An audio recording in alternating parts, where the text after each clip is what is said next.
Here we go. Hello, everybody, and welcome to Roll with Advantage. My name is Joe, and I will be your dungeon master this evening. Boy, has it been a long time. 2 weeks. A year. A year, or, a nondescript amount of years, according to Old Man Nalfian. But we'll get to that in a second. Welcome back, everybody. It is good to be back. Life has been busy for not just me, but for my wife as well. Both of us finally finishing up our production seasons at our schools, and now we can finally get back to our hobbies and the other thing that we really like to do with our time, which is play D&D. So we're excited to be back. I apologize if any of the tech stuff is a little rusty tonight. I don't think it should be. It's not that complicated starting off.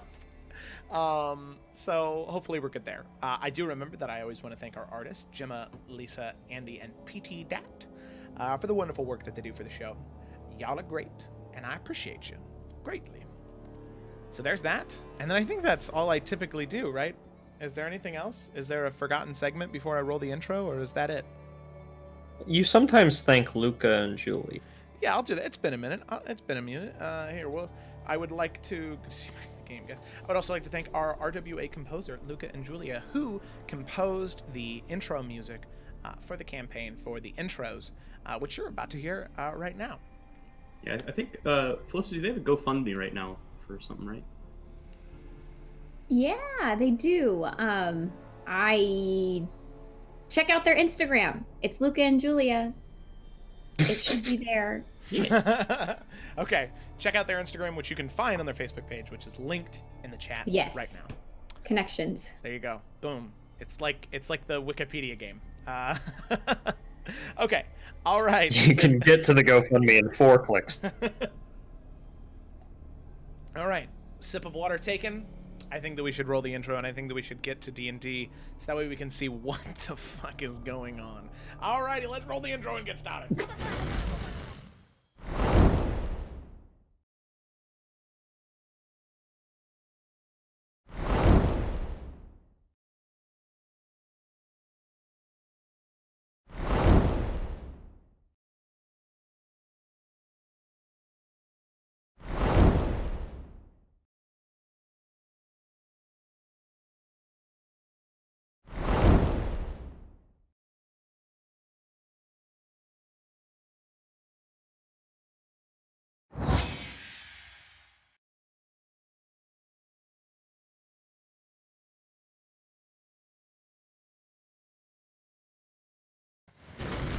There we go.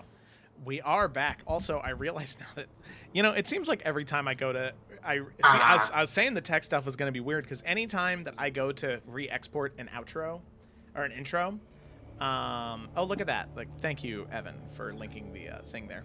Anytime I go to re-export the intro to fix something, something else goes wrong. So last time, some characters' names weren't on the screen, and apparently this time, the music just wasn't playing in the intro. Oh god, isn't that funny? All right, but heavy breathing, I agree. So let's go ahead and dive in. Story time. Huh. So sad. Sorry, give me 1 second here.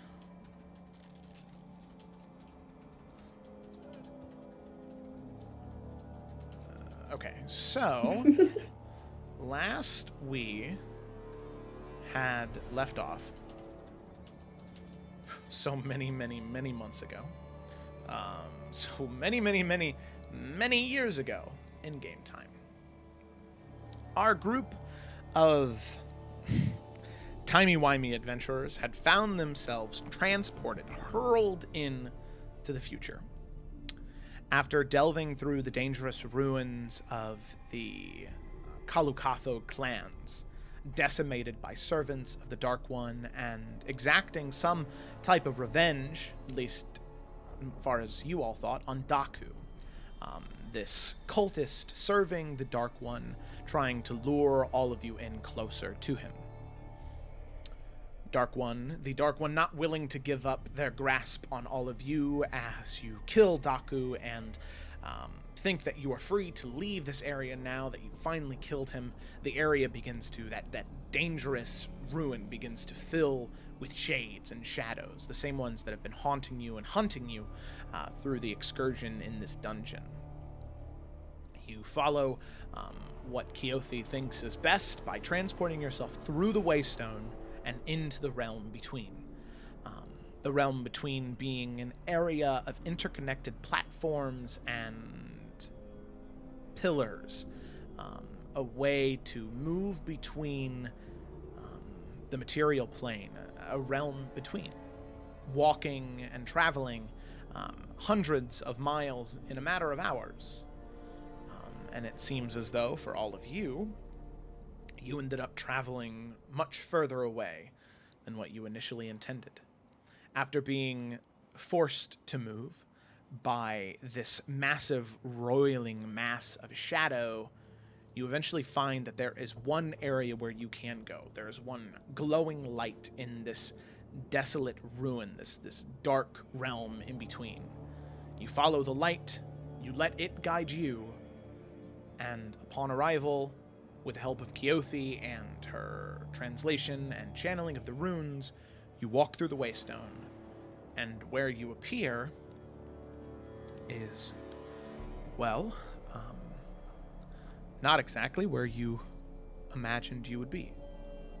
Hoping you would appear in a Waystone and friendly territory, whether that be in Bella Clara itself or the Salamander Coast, Eridane, even Illica would have been nice. And, well, in all fairness, you were transported somewhere in Illica. However, the realm itself is not familiar to all of you. As you begin to make your way through this desolate wasteland of lava, brimstone, a dark and arid sky, you eventually find bones, the skulls of dragons, spread throughout this brimstone land, a graveyard. Not just for the dragons, but for 13 others, buried in graves. 5 of those names very familiar to all of you. Bianca, Cecily, Desmond, Ashima, and Poe. But then others that are not so familiar. Alec, Morganix, Sayla, Cyrus, and Varnast, Eurydice, Grok, and Twig.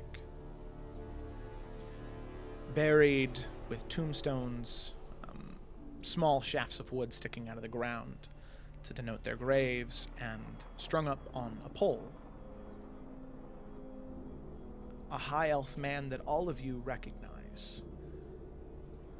As some of you know him as Dranor, but as others of you know, as Emeriel.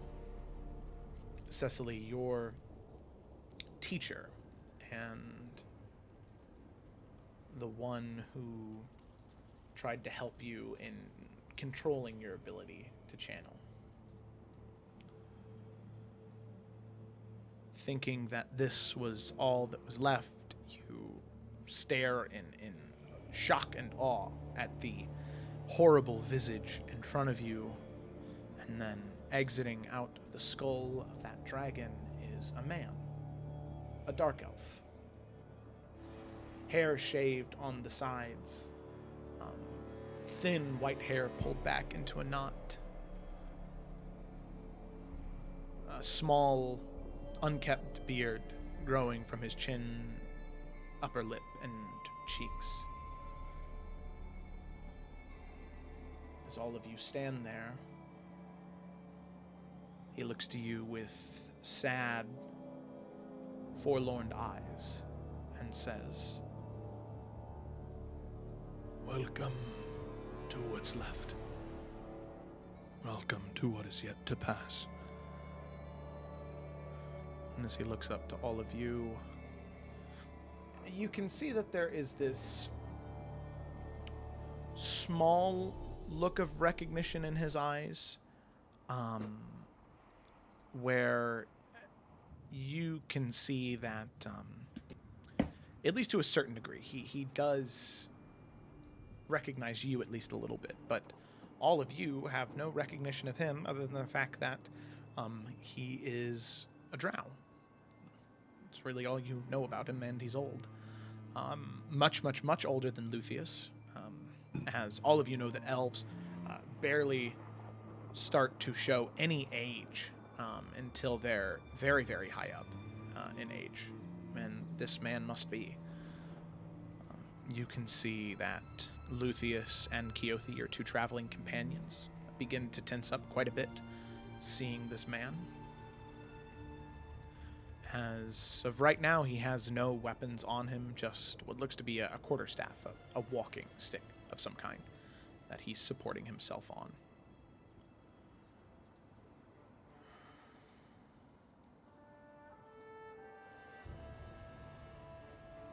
Seems. You all must be ones I'd read about.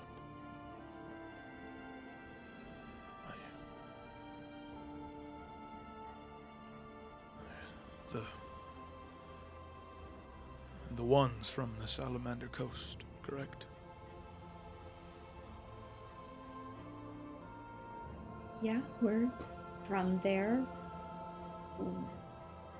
Where exactly are we now?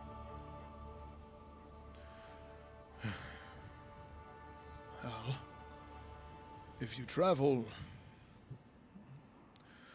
400 miles that way, you should be right around where Raven Rock once stood.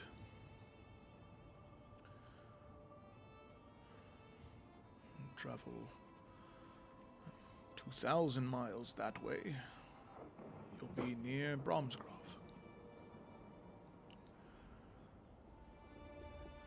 When are we? If I'm to be entirely honest, I do not know exactly. Hundreds of thousands of years, perhaps. Tens of thousands, thousands. I do not know, sadly. In fact, I had almost given out hope that anyone would come.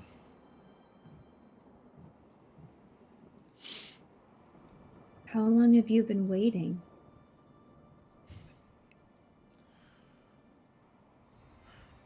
Waiting isn't exactly the right word. Trapped is perhaps better. But about 300, 400 years, perhaps. I've been waiting, trapped, trying to make some sense of all of this.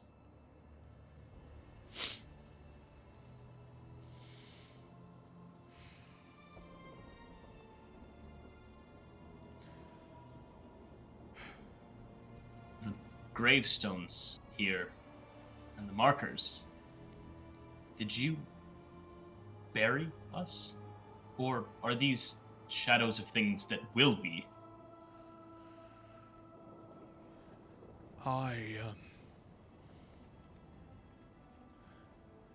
I think I buried you. In all actuality,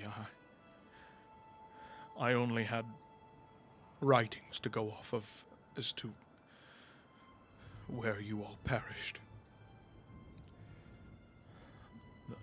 The bones were, I assumed from the items all of you possessed near the bones. I tried to put them together as best I could to give you a proper burial, a proper rest.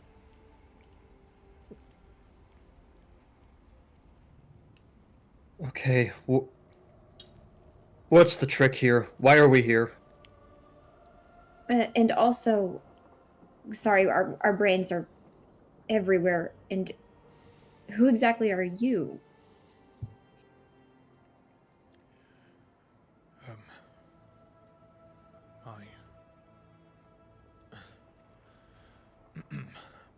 My name is Nalfian Baynir. And you can see him smile a little bit, and you can see that there are laugh lines on the edges of his cheeks. A man who used to spend more time smiling than anything else, but that smile slowly begins to fade away.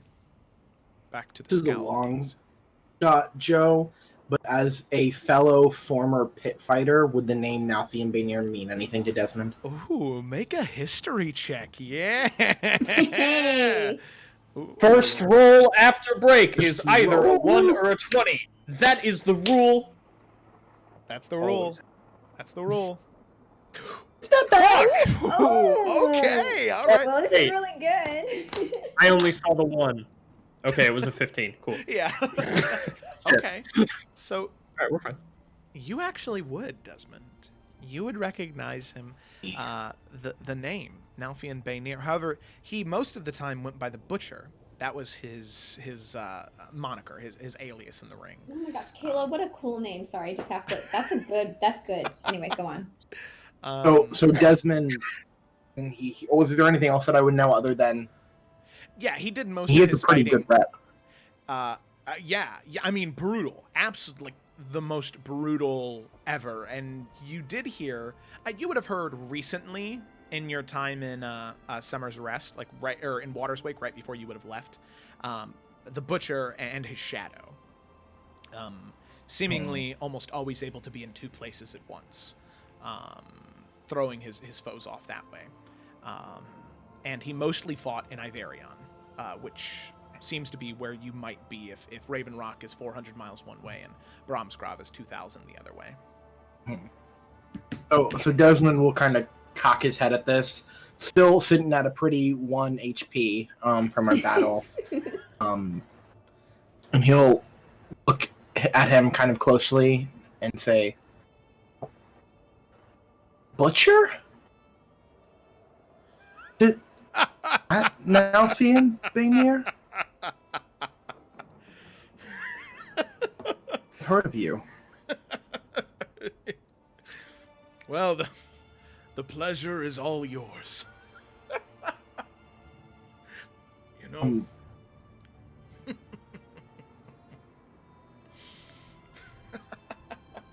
Called me the Punf Shiv. I don't know if Brunch. it's as intimidating as the Butcher, but oh, Braun Shiv is quite good. It fits you well. The butcher. Some things, it seems you can never escape.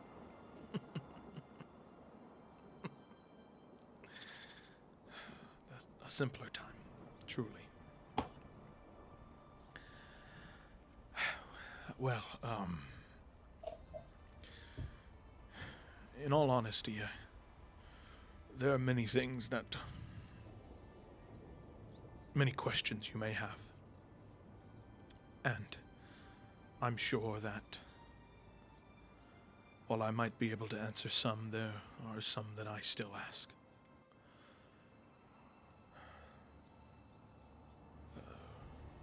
Please, follow me. It's only an hour walk from here.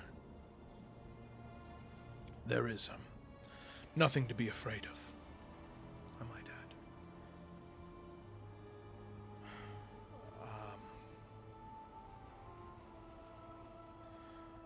We are all that is here now.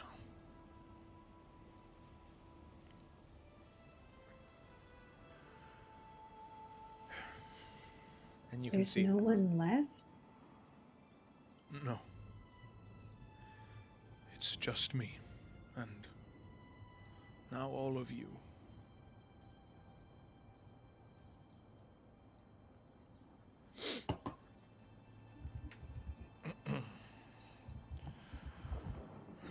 and he starts to turn away and walk.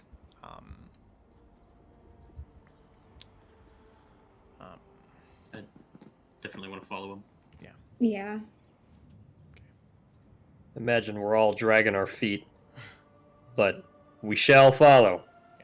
While everybody starts moving, Desmond is going to take a moment, just kind of staring at this giant dragon head. In his recent life, he's probably never seen a real dragon. It's kind of weird, I guess, to be a dragonborn seeing that. Yeah. Mm-hmm. And he'll follow afterwards. It's like being a person and seeing King Kong. Yeah. Yeah. Or being a leopard gecko and seeing Godzilla. Okay. So, you all follow Old Man Nalfian. And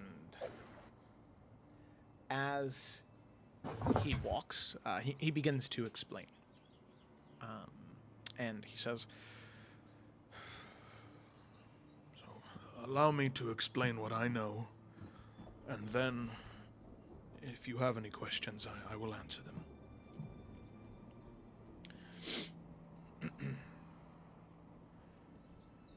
All of you should know, for one, on the day of reckoning, when all of this happened, I was not there. I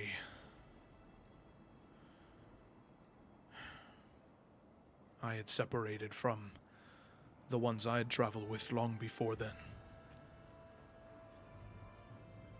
Not of my own choice, but it happened.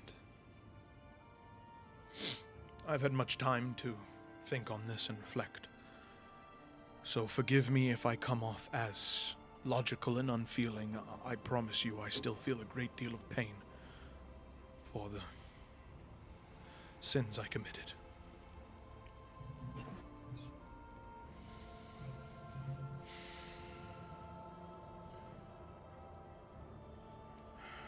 Long ago, I traveled with a group of companions similar to all of you. They, Grok, a sailor, really a pirate. Eurydice, a fiery young woman with a great deal of passion. And a young girl named Twig.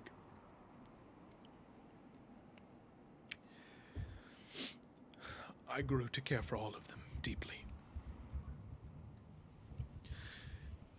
In a world which was so cold and unforgiving to me, they were a spot of warmth, comfort, as I'm sure all of you are to each other. And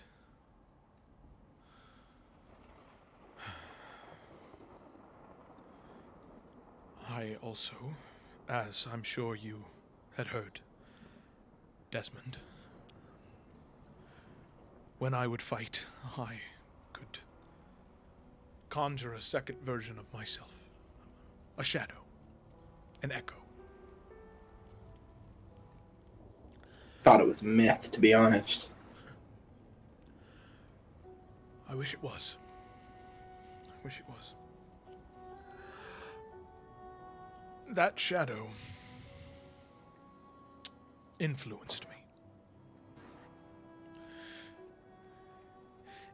It was the part of me that thrived off of cruelty and malice. Something I always thought was necessary. But it was something so much more than a part of me which I tried to lock away.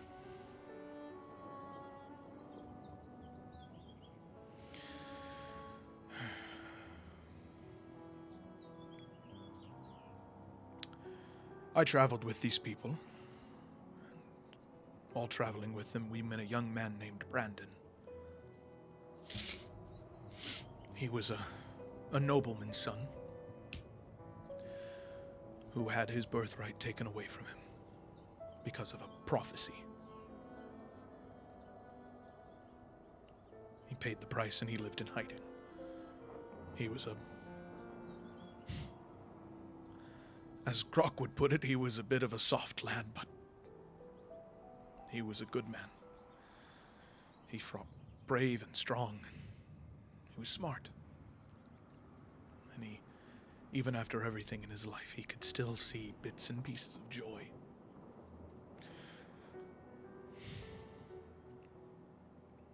As with most groups of companions, they have a creed, a mission they wish to accomplish. As I was able to read, yours was always trying to stop the Dark One. Stop him from returning, to stop the cultist from bringing him back. To stop Ritan. His true name.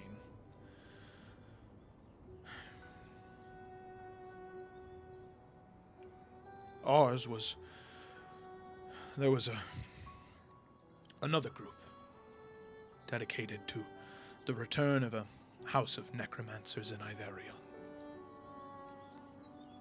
We were tasked by Lord for the safety of the people of Iverion to get rid of them. It required us to travel around quite a bit and be near one another, always. I grew to know all five, all four of them so dearly.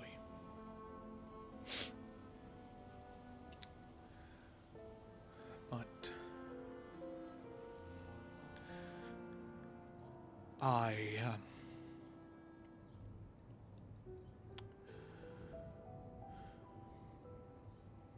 anytime I get close to people, it's always too good to be true. Tragedy always strikes. This shadow, this seed of something terrible inside of me, it picked at me like a scab, always reopening old wounds.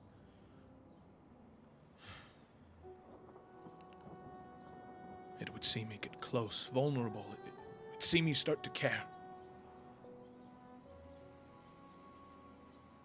It would remind me of things long come to pass. I would shut those people out.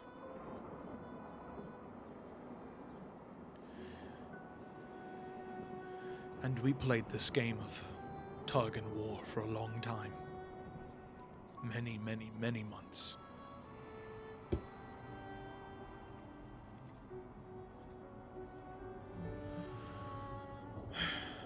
Until one day it came to a boiling point. And you can see Nalfian stop for a moment and turn to all of you.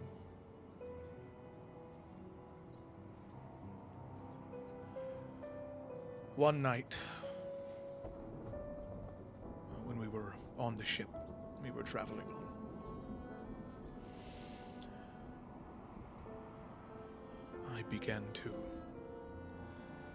I was enraptured by a visage of something that haunted me from my past. I was shocked into a rage and I began to lash out at this nightmare, this thing from my past that I wanted nothing to do with anymore. I grabbed my sword and I grabbed my dagger and I just attacked. I put every bit of cruelty and malice in it that I could. Stab, thrust, slash, stab, thrust, slash. Over and over and over again. Eventually these servants, these shades began to rip and pull at me, pulling me away from this thing that had tortured me in my entire life. Eventually I came back to. I looked at what I had done.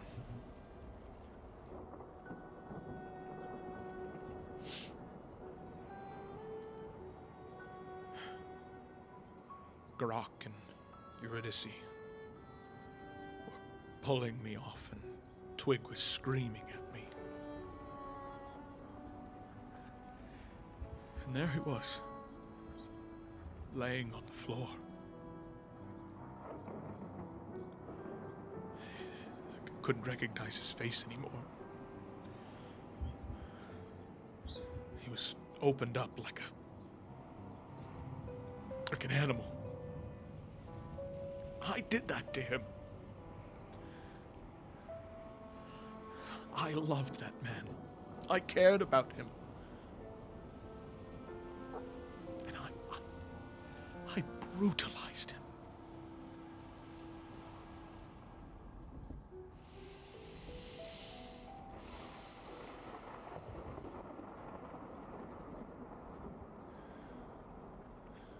At that point, I had learned how to manipulate my shadow in ways which is unparalleled to most Echo Knights. I could slip in and out of vision. I could meld into one with my shadow.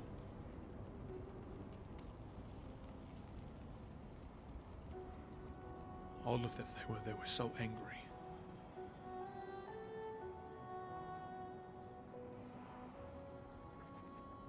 They were so sad.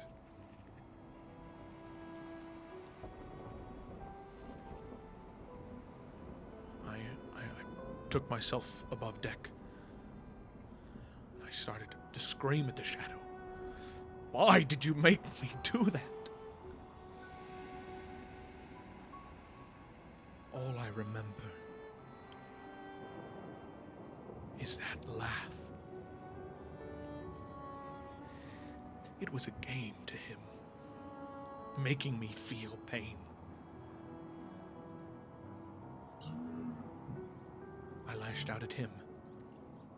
I tried to grab him, to make him feel all the pain I'd been feeling, but he...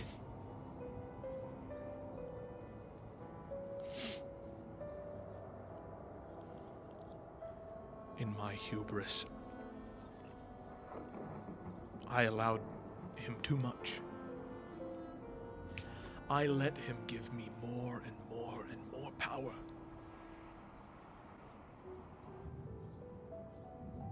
And at that point, there was nothing I could do. He froze me in time.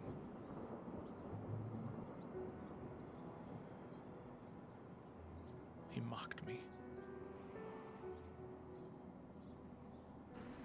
Grok and Eurydice and Twig eventually ran above deck.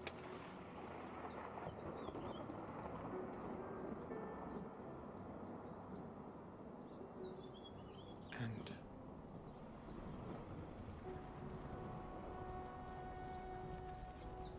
it was in that moment that when they went to grab me, they didn't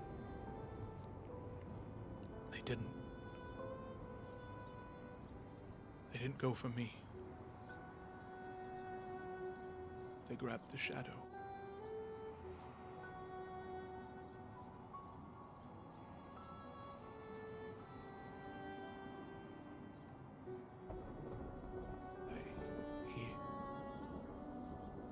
He had overtaken me. I gave him too much. I let the shadow control me. And it got what it wanted.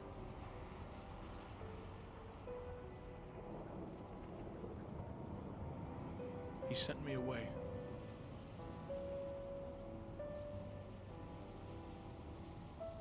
And I realize now that shadow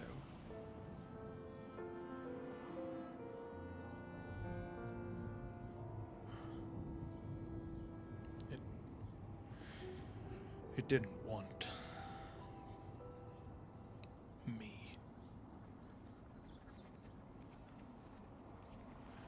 just wanted to get rid of me.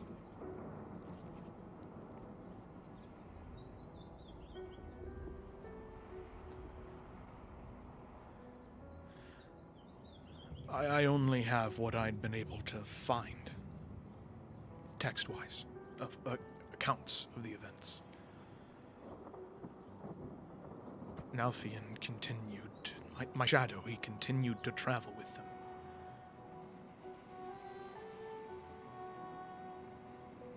Fighting alongside them.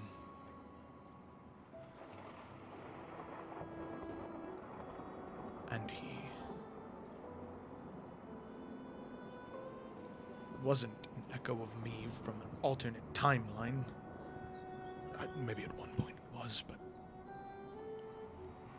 it was him the entire time. At least I believe that to be true.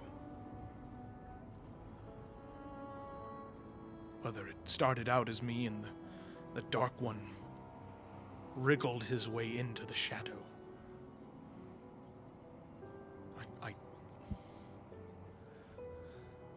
The only suspicion I have is that man. That Emmeril. I only ever met him once.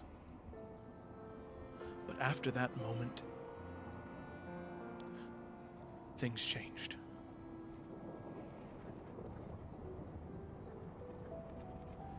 He interacted with that shadow somehow, changed it. I don't know. I'm not a... I've tried my best to understand it, but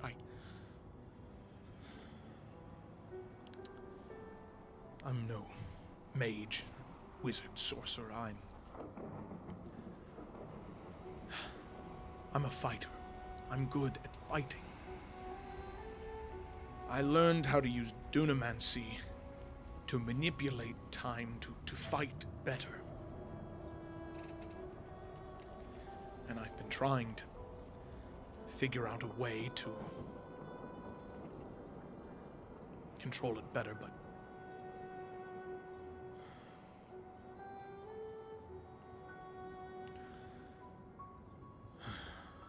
it has been rather fruitless. I've learned how to move forward in time. And I've learned how to move to different timelines, but never backwards.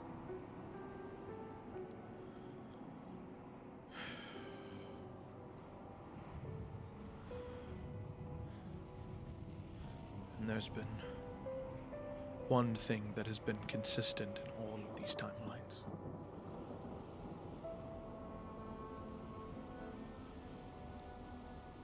Eventually, this is always what happens. Desolation, destruction, the existence of nothing.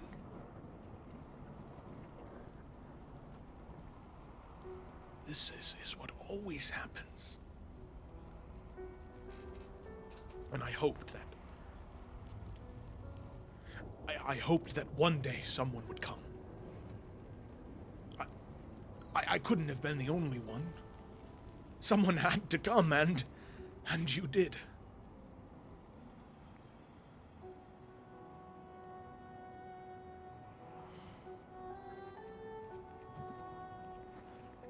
And you did. So I've studied, and I have walked from corner to corner of Illica looking for anything I could find, in case someone might come one day.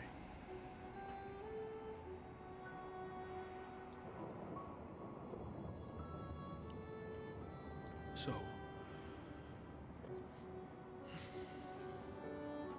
this is Well, for one, this is what I'd like you to see first. And as he, at a certain point, had turned back around to continue walking, moving along this desolate wasteland. Eventually, you get to a certain point where you can see a drop-off, a ledge, a cliffside of some kind. And eventually, as all of you get to that edge, looking out over it, you can see what looks to be a fracture in almost existence itself. This swirling mass of colors and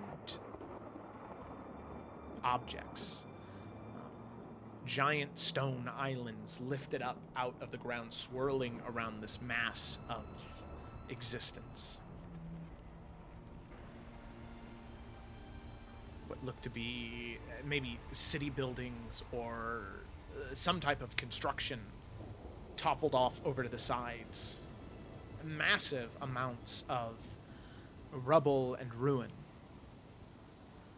just strewn over as far as the eye can see.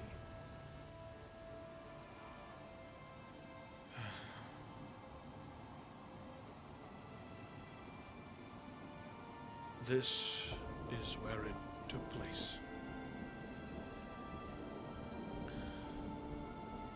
The final battle.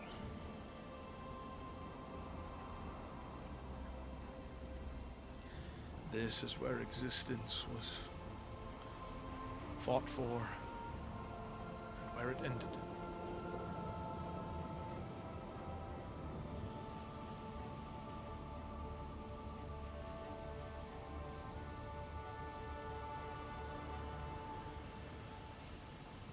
This is what awaits you, what awaits us. If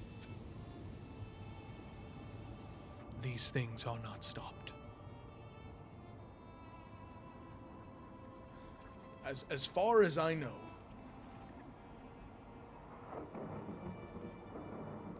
there were four things that led to the destruction of life and existence as we know it.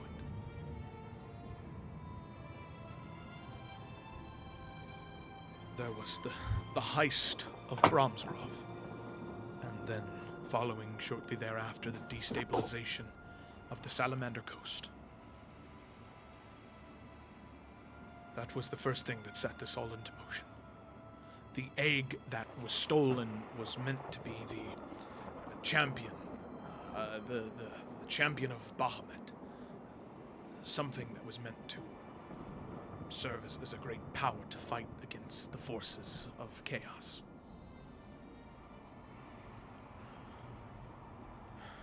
That was the first thing. Destruction ravages the Salamander coast, destabilizing it. Then there is the destruction of Bromsgrove itself and the Inner Flame. There was a young girl from the continent of Athera. She was a pupil of that Emeril. A young girl named Maya. For some reason, she ended up being swayed by the Dark One and convinced her that he would give her family, home, power, revenge over those who ignored her and wronged her. She stowed away on a ship, and she destroyed the Inner Flame, the source of much of the divine power of servants of the light.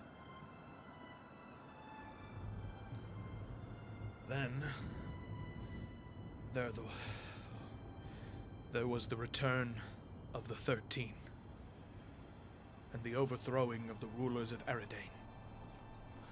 With the destruction and destabilization of the Salamander coast, the success of the cult of the Dark One, they were able to bring back his 13 champions.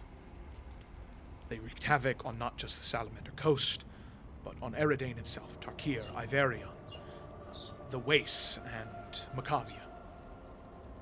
They established a new rule, and from there, swept over the rest of the world. However,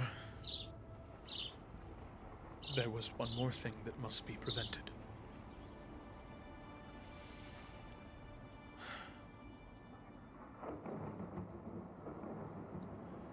And that's me.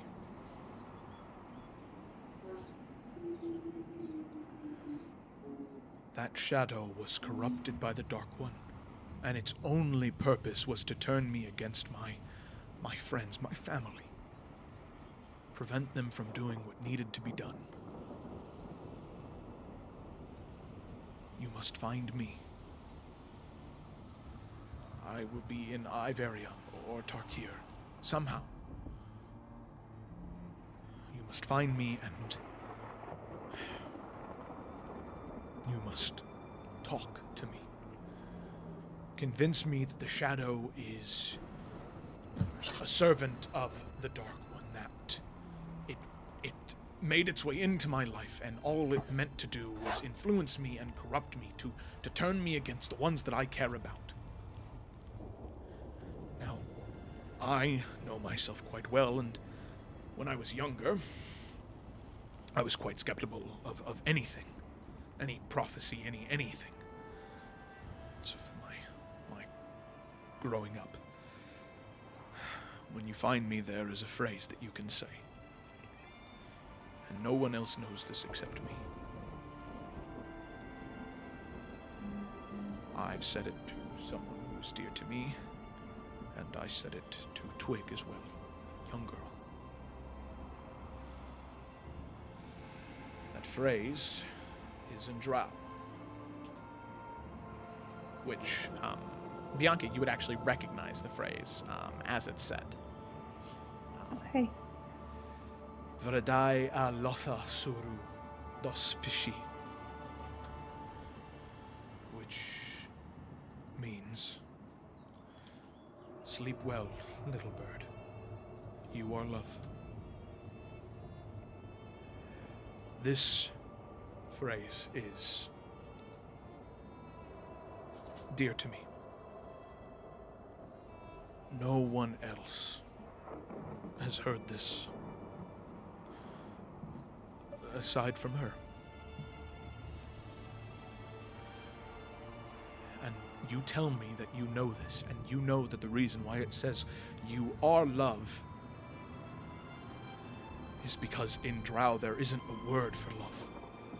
That doesn't exist. It's not a part of the way that we spoke. So love is in Elvish. Not Drow, but Elvish.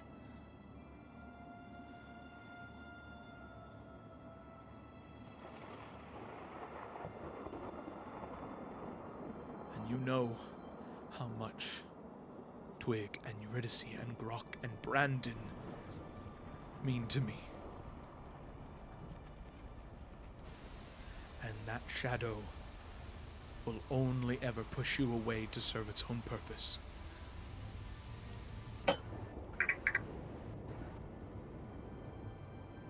If those things are prevented, if they're stopped somehow,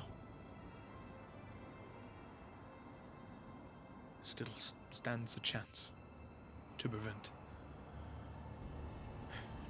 this. Gesturing out towards the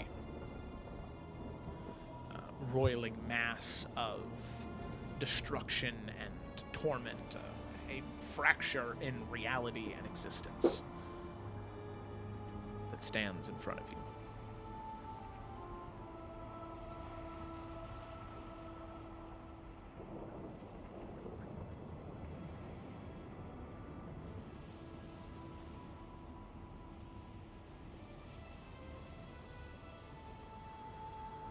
Okay. Well, I think I got that as much as one can.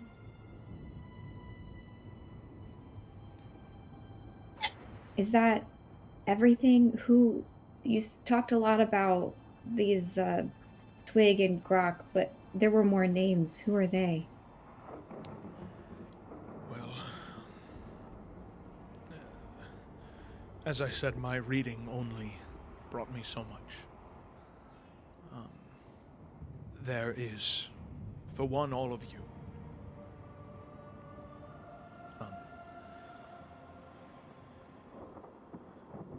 In terms of what I read about all of you,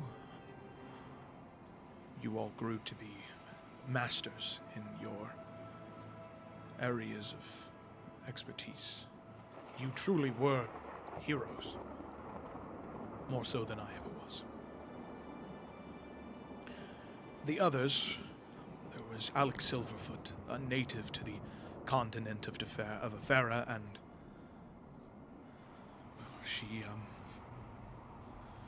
she rose to greatness. She led not just the people, her people, but all of the native Aferans into a golden age. There was Cyrus, just Cyrus, the charming Cyrus. There are many, many different deviations of his name. He grew to be one of the most powerful sorcerers the world has ever seen. Is Varnas Tamaru, a feared and heroic ship captain, commanding a fleet, an armada, trying to cleanse the seas of pirates and raiders. Organics Amela, a young woman who became a master in her field of study. She also eventually became the headmistress of the College of Hearthcrest, specifically dealing with corrupt and powerful artifacts. And there was Salo Riven, a masterful assassin, someone who could find their way around the world in a matter of weeks to take out anyone if the price was high enough. These five together were able to save the continent of Afera from a terrible foe, a demigod by the name of Yanogu. They served as liaisons and advisors during this entire situation, being the most powerful and having the most sway over world politics during this conflict. You five were considered the experts, having the most knowledge of the Dark One. And Grok and Eurydice and Twig, they were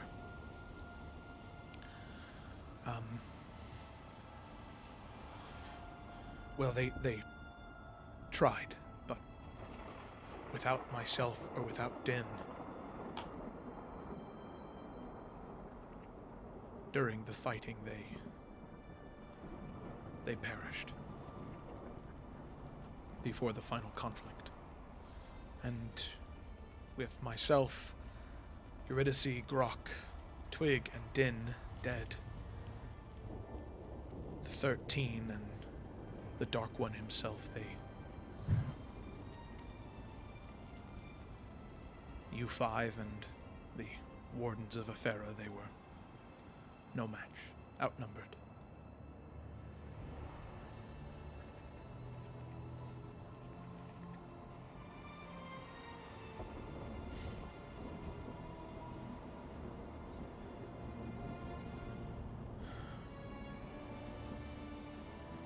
I know this is a lot to process,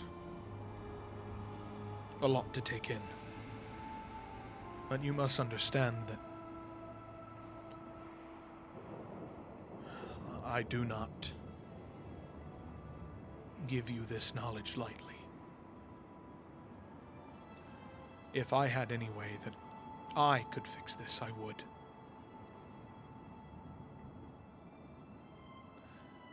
But I had my chance. And I let the dark persuade me.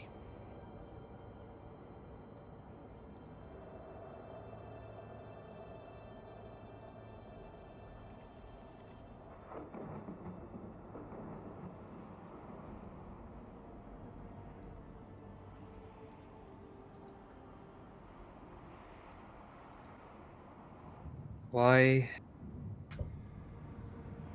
is Master Emeril hung up? Why isn't he buried like the rest of us?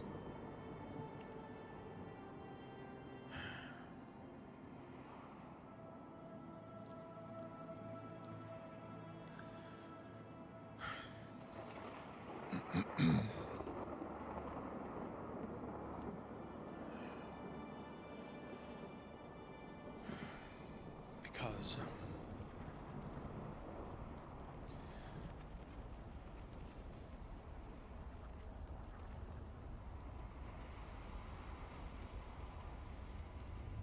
he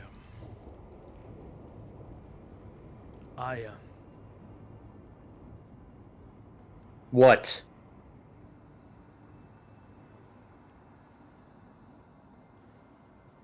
I killed him.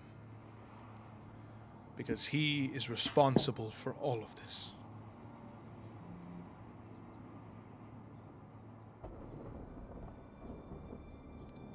All those years ago,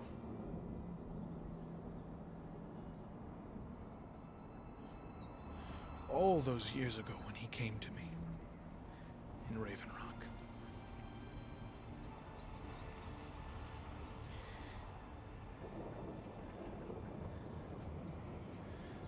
He did something to that shadow.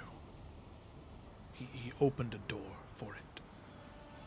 He influenced it so it could control me. So it could pull that trigger.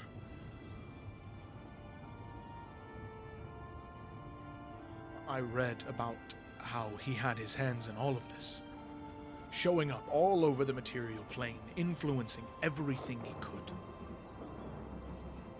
for his own gain. Sometimes showing up with armed guards, sometimes showing up by himself.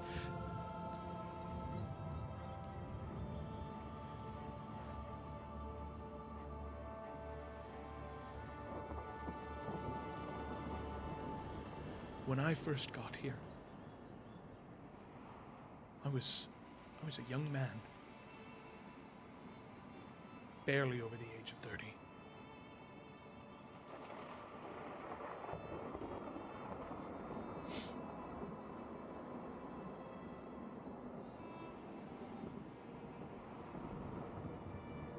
"200 years passed of me wandering through this desolate wasteland.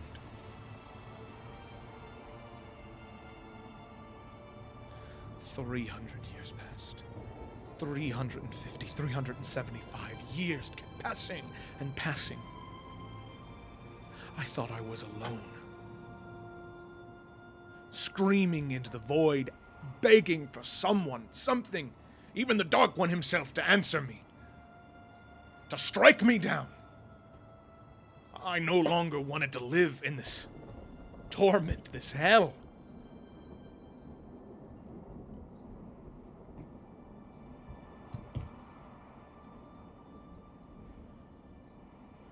Eventually, I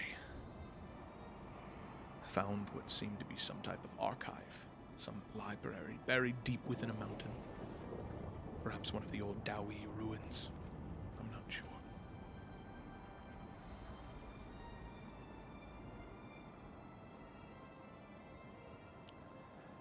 And there I saw him.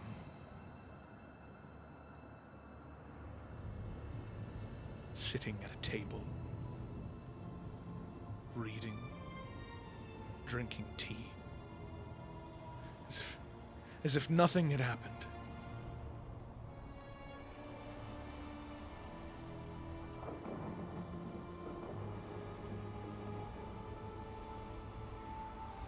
I did what needed to be done.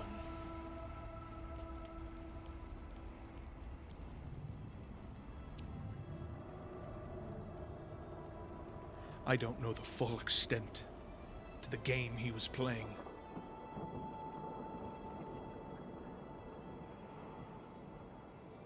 But anyone who has their hands in so many places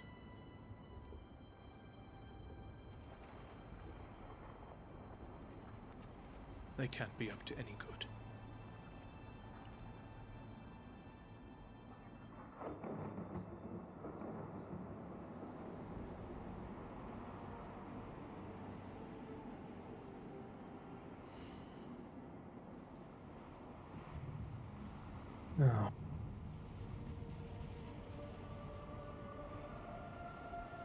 No. No, you fucked something up. I don't know what, but you fucked something up, because that's not...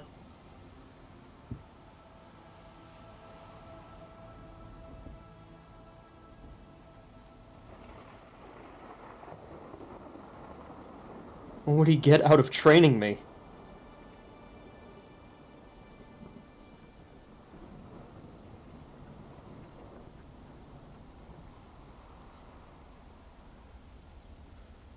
I don't know.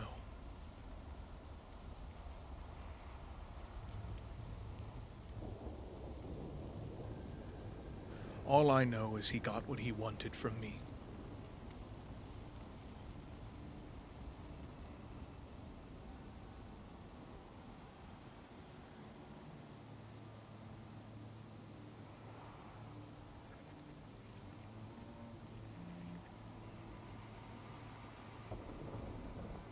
Did he never show up in any of what you read about the rest of us?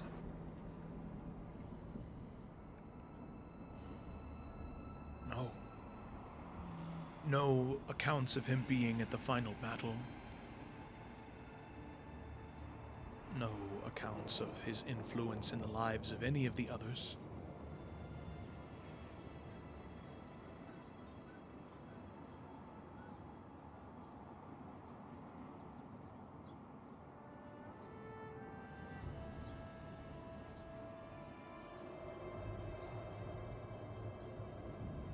He was always there, but never present.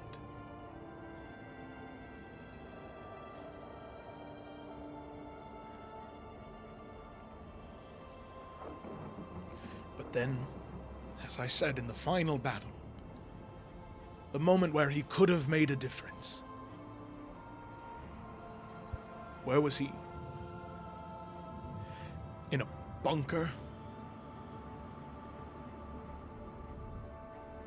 Planning to live out the rest of existence by himself?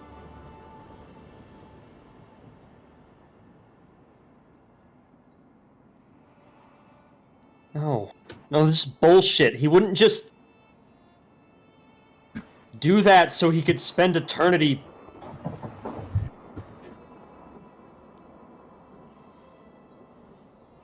Something got fucked up. I mean, maybe he was counting on you and you fucked up. Did you think of that? You could very well be right. I've made many mistakes. I'm willing to admit that. But that man...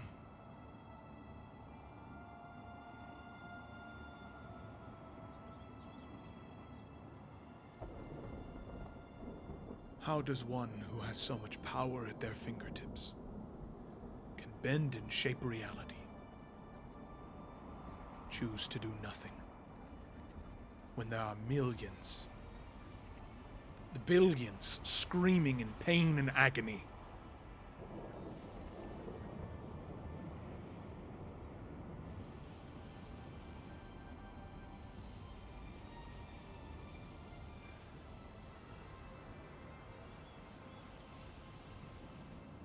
he did nothing.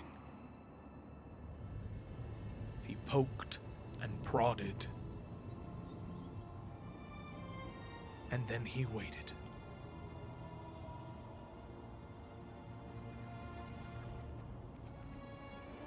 But there's nothing to be done of it now.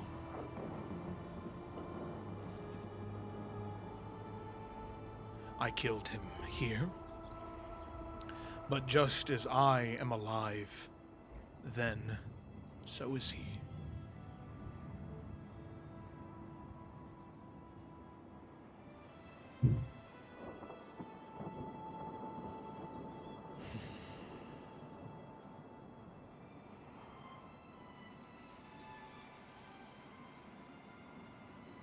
Did he say anything when you found him?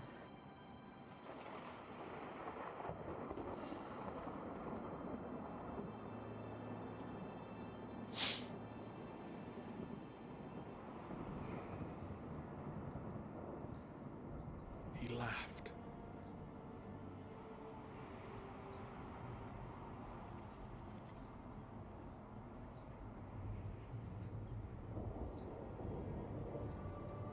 That same laugh that my shadow did.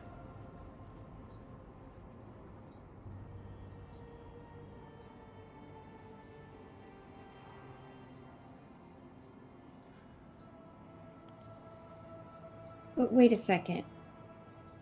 He helped us when we first got introduced to the Dark One.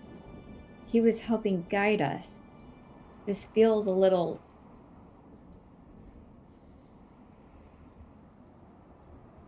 like it just doesn't quite make sense. I mean, none of this really makes sense. Something about that always struck me the wrong way. About him helping us? Precisely. I'm not sure what it was, and even now I don't think I can describe what it was. But that woman we saved, Yera, Yeah. I think about her often.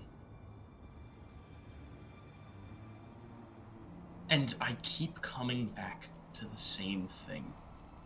Ever since I gave that rock, that stone to Emeriel Draenor. And it's why she hand that to us and then flee, and then it be determined evil. But furthermore, I'm just not sure. Why wasn't he more transparent with us? Again, I couldn't give you an exact... This is where words fail.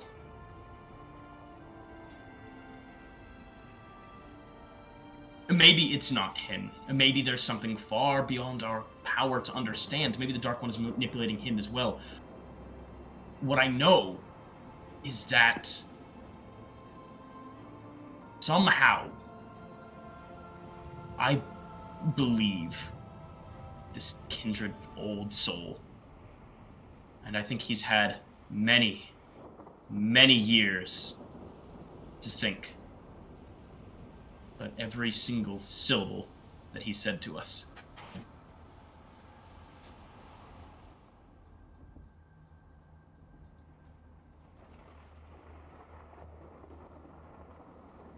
Perhaps too many years. Okay, so what now? What's the plan? You just throw us back in our timeline, however the fuck you're gonna do that, and then we're supposed to change everything? I mean, how do we know who to trust? There was apparently 5 people watching us the whole time. And if I can't trust Emeriel, then I don't know who I'm supposed to. Should I give a shit about you? Should I give a shit about anyone?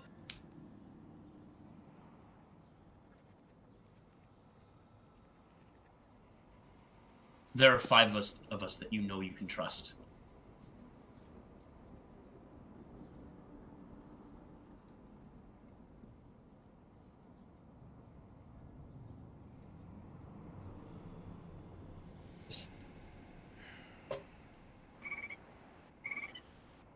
Thought for a bit there might be more.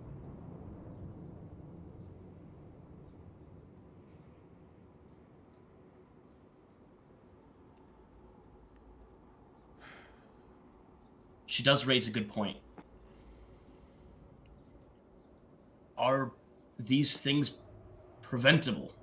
Could we return and stop these 4 catalysts from bringing this? In all reality, Ashima, what choice do you have? It's either try or this.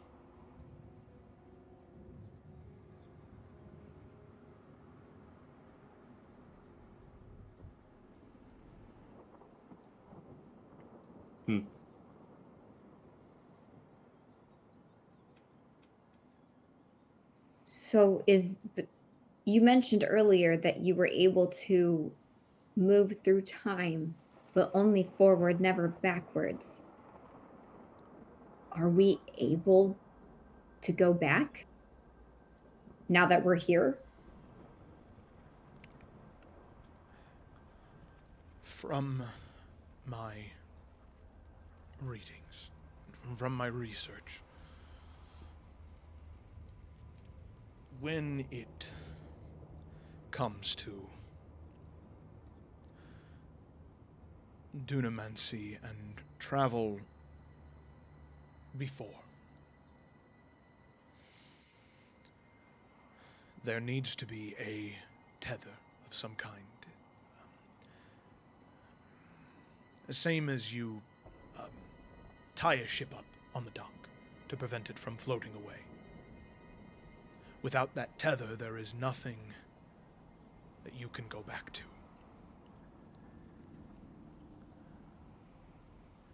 That shadow made sure that all of my tethers were broken.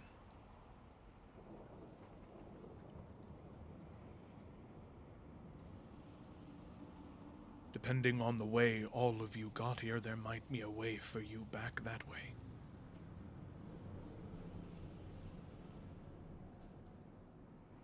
At this point, Keothi, who has just permanently been in furrowed brow thinking mode. I would be. Yeah, the entire time going, Well, Yes, well, I was thinking more like, yeah, Yeah. yeah, not friendly hums. Hello, Still close. Sigma. She says, well, there might be. Are you familiar with the Waystones of the Goliath?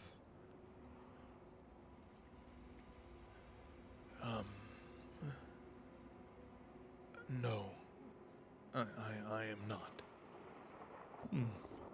Well, they work like, doorways into interconnecting hallways. You walk through one waystone, and you are in a hallway with many different staircases up and down. And reason seems to stand that if... Ashima, when we were there, it was your idea to let the ways guide us, to let the realm in between guide us. It took us to where we needed to go. So, by that same logic, if I'm somehow able to reactivate the Waystone, might I be able to... we might be able to walk back in and let it guide us again, and hopes that it takes us back to where we need to be. yeah, great. Maybe it'll take us to a dead dragon's ass this time. I think that's where we already went, Cecily, but... I can't laugh. I'm not supposed to laugh. I really was about to crack up, just saying. But I understand what you mean. It is possible. I am trying to be hopeful. And you see her smile, kind of, and exhale, and then the smile deflates. And then it's just that straight line face. No, Keothi, you're right. At this point, it's similar to what Nalthian said. It's either this or try. And I guess let's try. Anyone can get us back. It's you, Keo. Thank you, Desmond. I do have one question, though.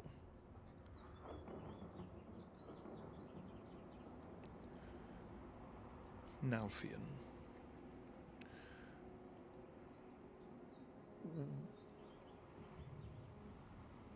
Is there any reason why you would not want to come back with us? If you say it is true that Nalfian needs to be stopped, then wouldn't it be better to confront him yourself?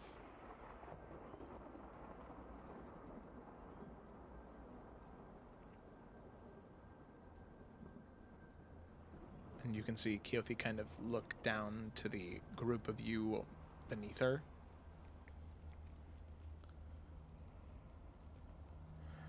Bianca's nodding. She's like, yeah, that would make sense.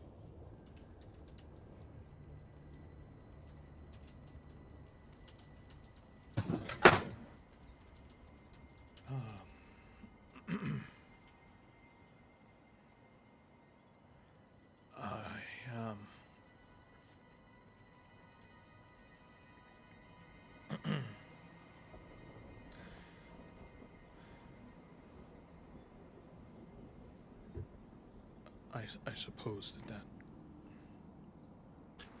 I had never thought of going back.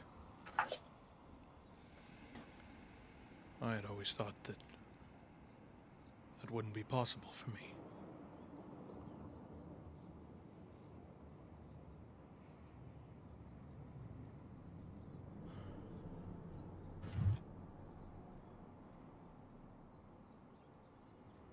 And then I guess I'm gonna have.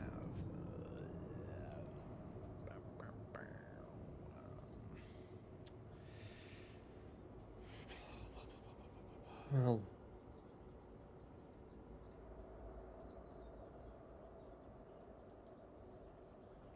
if we get back,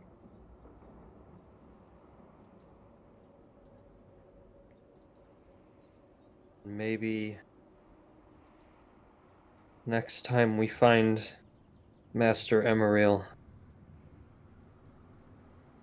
I can try to sort out if anything you just said is true.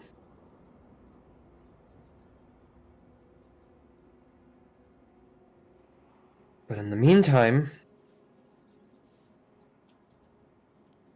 if you want to come back and sort out your own mess,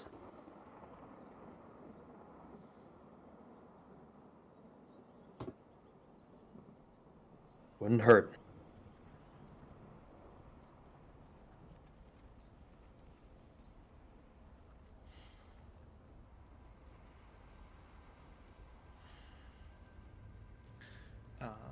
Cicely, go ahead and make a persuasion check for me. Cool.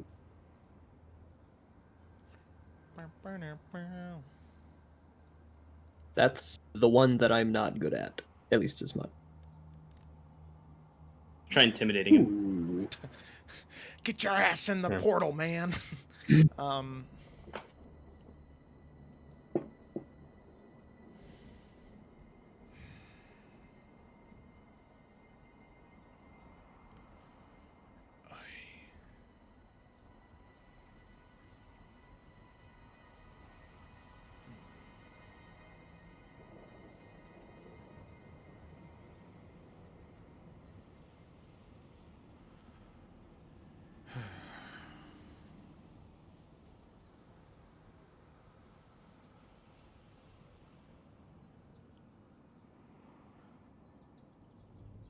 guess this is my moment to right that wrong.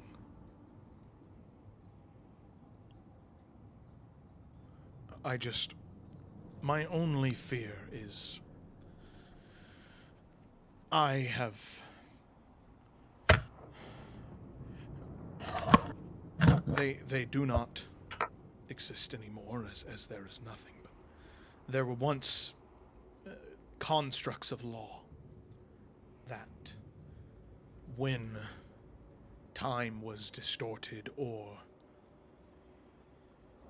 malpractice of some kind was done, operating outside of your means, they would go on the hunt.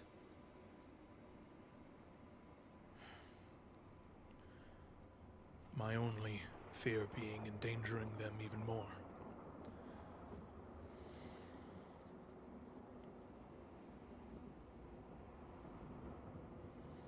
Well, I think you is gonna believe you more than he's gonna believe me.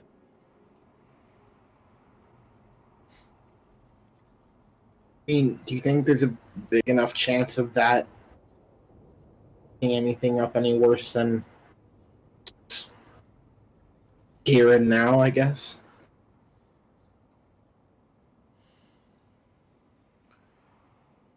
I suppose you're right.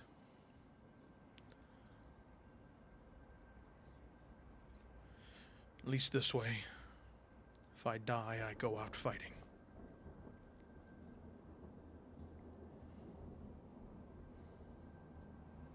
I mean, also, will you be able to make it that far by yourself?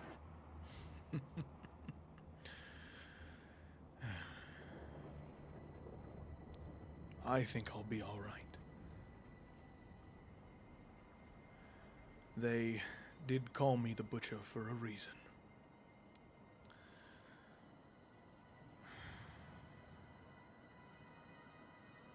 And we should head back. There are a few things I need to retrieve.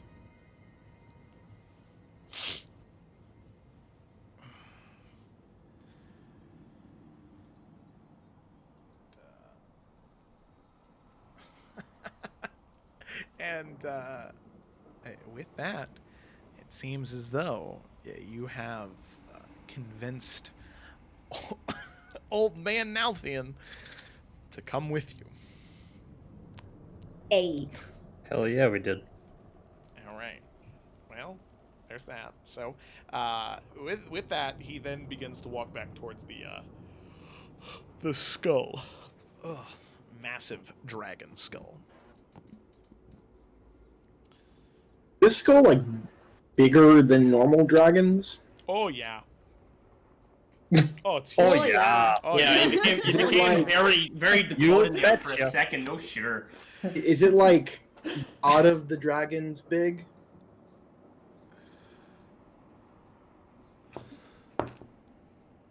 Make a religion check. Ooh. The rare religion check. Oh, yeah. Won't be very good at it. Yeah, the rare religion check Religion. outside of asking a god, I hey, consider help me. Yep. Or like this is a cult. What do I know about cults? let me struggle to remember anything. Okay, Yeah. so as I said, it's about an hour trek back to the skull. So once you get back there, as as old man Nalfian is gathering his belongings. Let me go ahead and change the name here. Old Nalf. Why is religion an intelligence stat? Because it's knowledge of religion. I see. Yeah, it's not like, yeah. Okay. So, staring at it and just sort of examining it, one of the things that's interesting is you can see that a lot of the other bones and skulls in this field are a lot more decayed. Throughout the course of time, however many years have passed, as you know, there's been at least 400, according to Nalfian, but how many before that? Not exactly sure. The rest of them are fairly well decomposed and already starting to break and brittle. But the one that Nalfian at least has been storing things into, and it seems like almost hobbled together a small bit of a bunker himself that he's been able to shield himself from what's been going on here. You can see that the bone itself is still fairly pristine. And like veins in ore, you can see this metallic veins in the bone. Looks to be some type of silvery material, a silvery blue. They like, I don't know if this is, would they like call out to me at all? Yeah. Anyway. Yeah. With that, I mean, your knowledge of depthful religion is not very much, as you weren't very studious in that aspect. But you are very familiar with the Platinum Dragon. That's always what, when people didn't want to say Bahamut or Bahamut, thinking it was disrespectful, they would say the Platinum Dragon. And you're not sure if this is their bones, their skull, or just a descendant, a physical manifestation of the divine being that is Bahamut that was killed, or if this was actually it, but it is some deviation or just Bahamut. You're not exactly sure, but you can tell that there is some divine creation and divine lineage to this skull. If I take out my dagger, I try to, I don't know, pick some of this vein out. Is that really disrespectful? Well, Desmond doesn't care, but it might be really disrespectful, but I'm going to try. Make a sleight of hand check.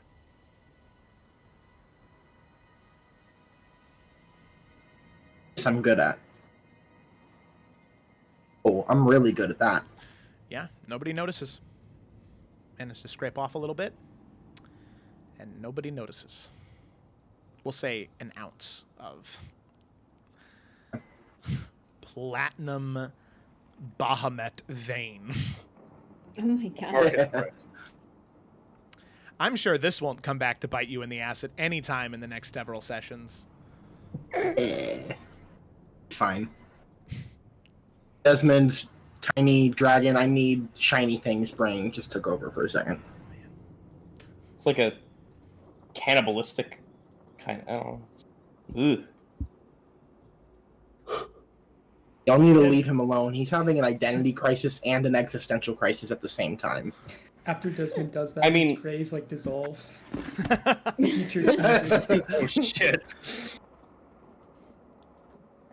All right. With that, a few more moments pass, and eventually Nalfian returns, and you can see that he is wearing what seems to be a very, very well-made black studded leather armor with different runes etched into different areas on the armor. He keeps the cloak on to cover it initially, but you can see a set of several daggers cascading up his chest, and then on the other side, on his hip, around his hip, you can see that there is a rapier with a pommel that is a rose head. And you can see it slung around his waist, and on his finger, you can see a ring that is shaped like a dragon wrapping around his finger, set with what looks to be 4 or 5 different gemstones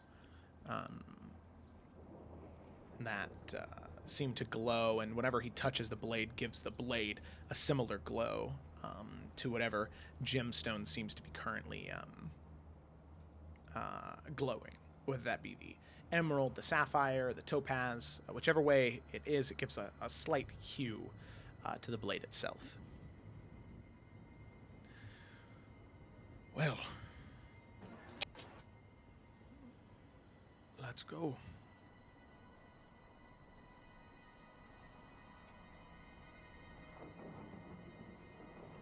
Hey, Joe. Yeah. Mark pointed out that we've probably been walking for 13 hours. That is correct. Do we have exhaustion? If you were to leave now before sleeping, you would. Okay, that's what I thought. I don't want to sleep here. I don't want to sleep here either. Gary. I brought it up out of curiosity, not mechanics. It's fine. I want to get out of just the walk hell 24 realm. hours straight. I'll take the exhaustion. Get me the hell out of here. Yeah. And No, I am also at 1 hit point. If anything happens, I'm fucked. Okay, I'm gonna zoop. Hold up. I'm gonna zoop you here. Give me a And we second. could take a short rest, and I could just Yeah, we could take like some a hit die. 3-hour nap. 1 hour nap, 45 minutes, 30 minutes, anything. No? I'm Okay. sure we would have. Zoom. I'm here for it. Yeah, we already Okay. talked to him for quite a bit. Maybe we can, Yeah, I mean, because this is a lot to explain. I imagine there'd be much more conversation here. oh yeah. I mean, just getting back that conversation would have taken quite a bit. So I'd say that you guys could have gotten in a short rest if you wanted to, right there. Okay.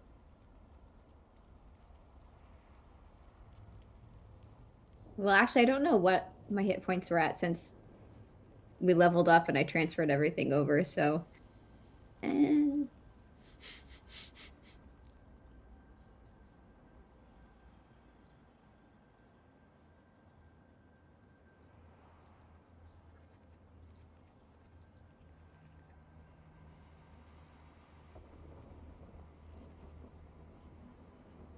Alrighty. Yeah, there you go. Take that short rest. Roll them hit die.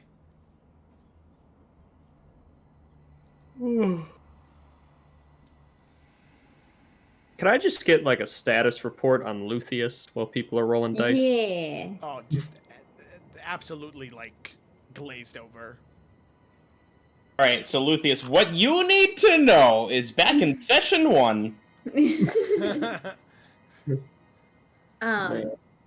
other thing I'm curious about and want to do is, assuming everyone's kind of either at the front of the skull or inside the skull talking and resting, I want Bianca to like walk around to the back of the skull, and then she's gonna see if she tries to reach out to Rolius and see if she hears anything back. And she's gonna say, so there's not a lot of people left in this reality.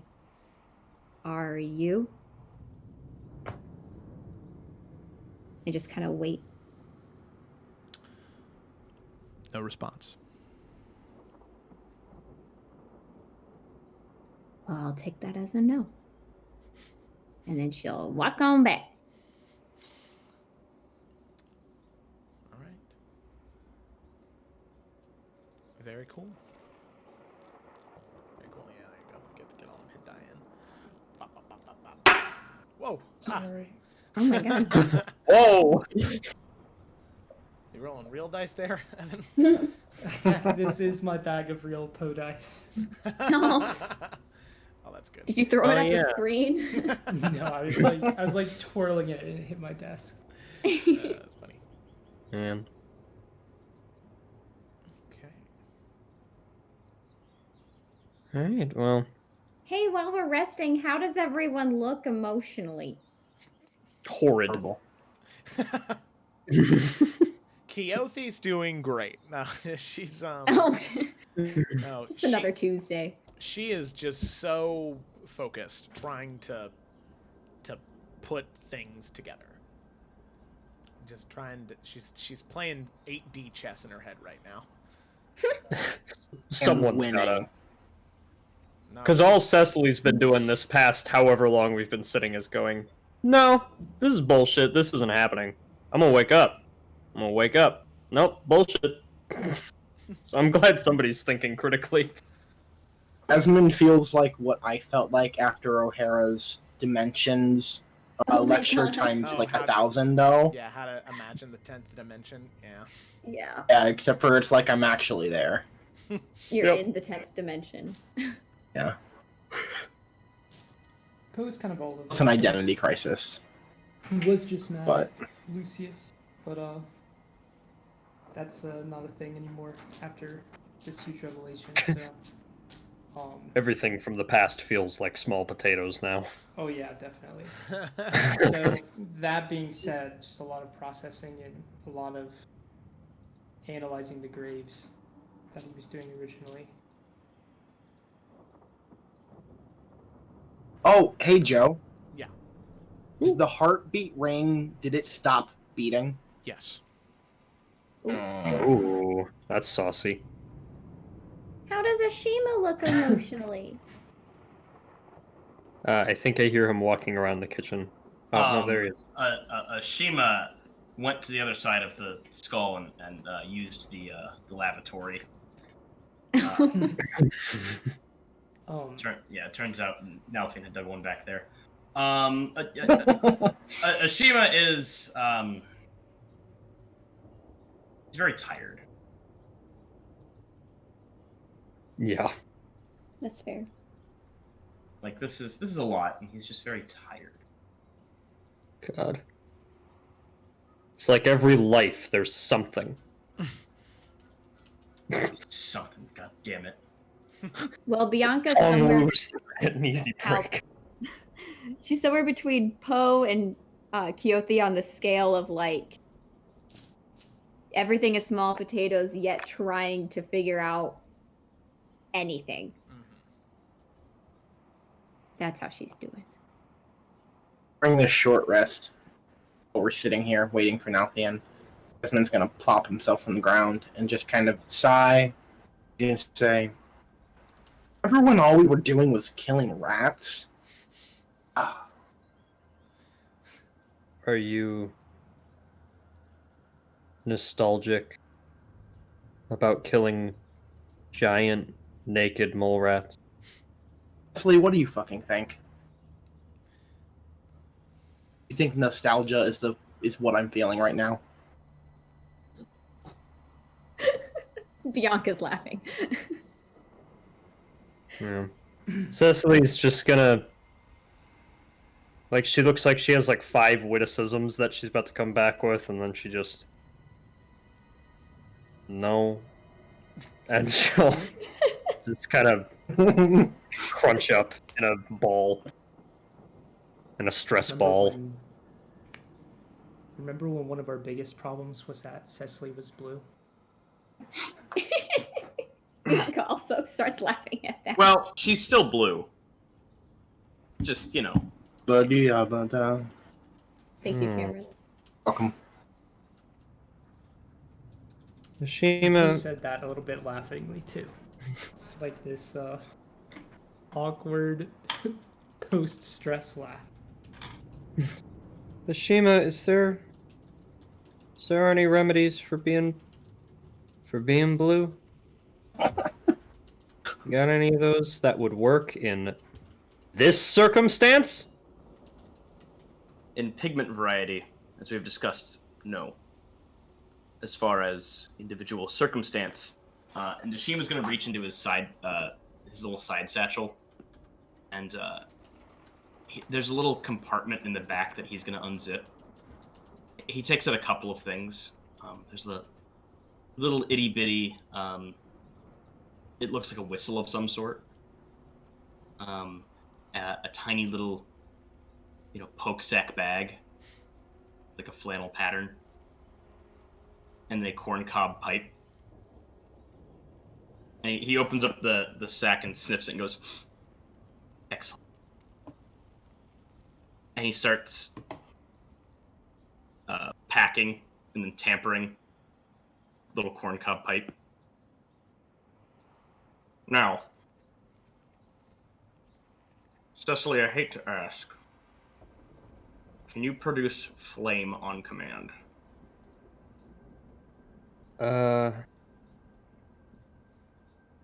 Maybe not the way you want me to, but if you hold out your pipe, I can attack it. I prefer if you didn't. Bianca yeah. will light her thumb on fire and light it. Ooh.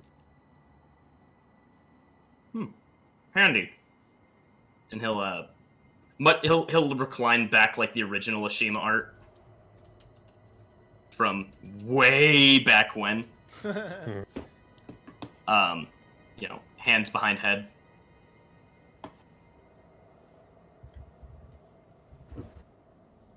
I'm afraid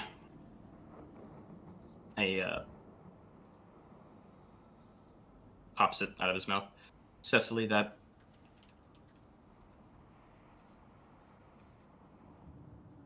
not all things can be remedied.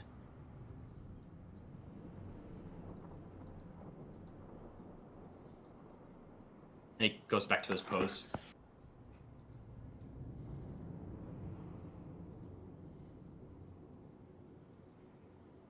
Oh. That's it.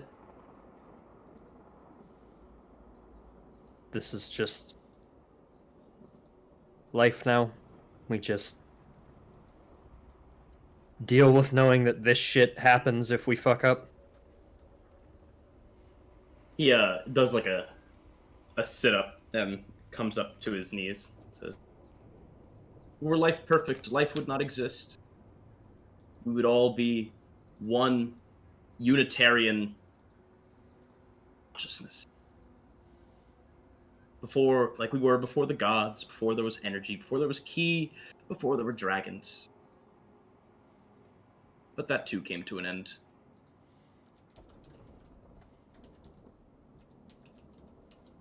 All things do come to an end. At least we This- can say Go ahead. we've seen the worst of it. Right. And furthermore, as our new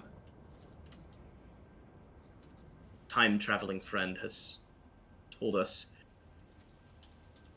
it's better to fight against evil and injustice on the path to harmony, because it'll bring us closer to it. However, for that feeling of oppression, one that grips your heart and crushes it like a steel hand, no, there's no remedy for that.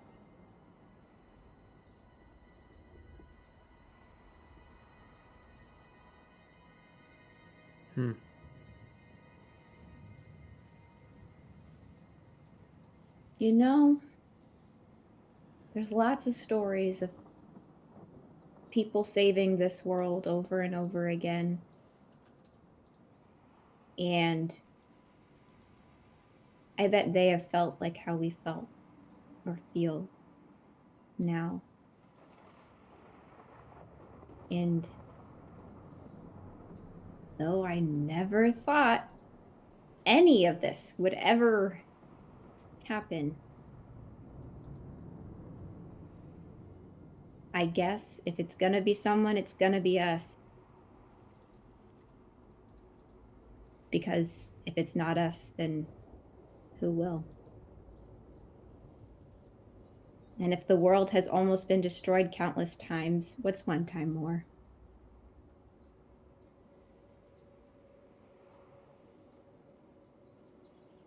Let's just keep it at almost. I have faith in that.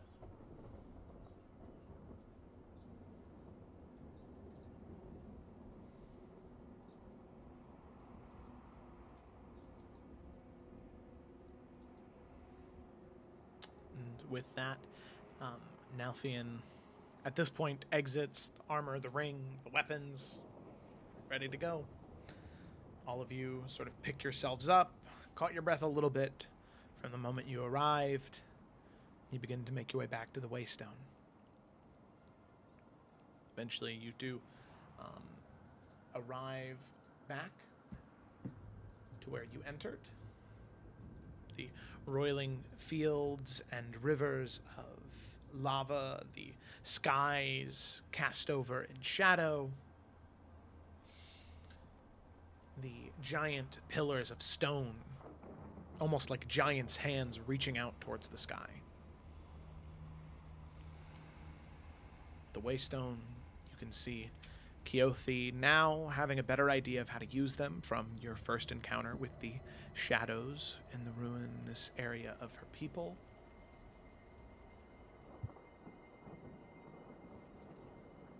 She begins to slowly focus and chant, same as she did before, and with that, the runes begin to glow, and a portal opens.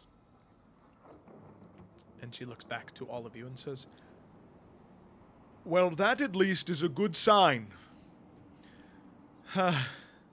That's good. We could use one of those. Yes! she'll gesture for everybody to go through. All safe paths are marked by signs. I'll Geronimo. Okay.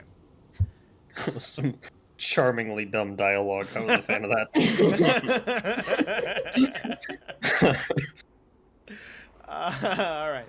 So with that, all of you walk through, and you can see you're in a very similar place, except you have come out at a different spot than where you entered, which I think is the most offsetting to you as soon as you do exit. Initially, you were on a destroyed platform that was broken down by that rolling mass of shadow and destruction. But now, you are on an unbroken platform with stairwells and bridges interconnected and none broken. No path is unable to go down, but it seems as though there are small flashes of runic energy that just appear in front of your steps. Whoever is leading the way. Just coming alive on the ground as you take steps, guiding your way.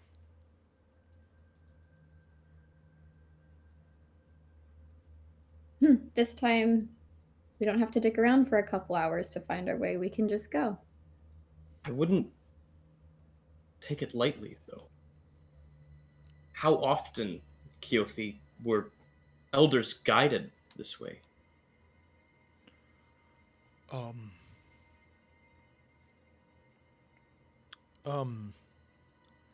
Well,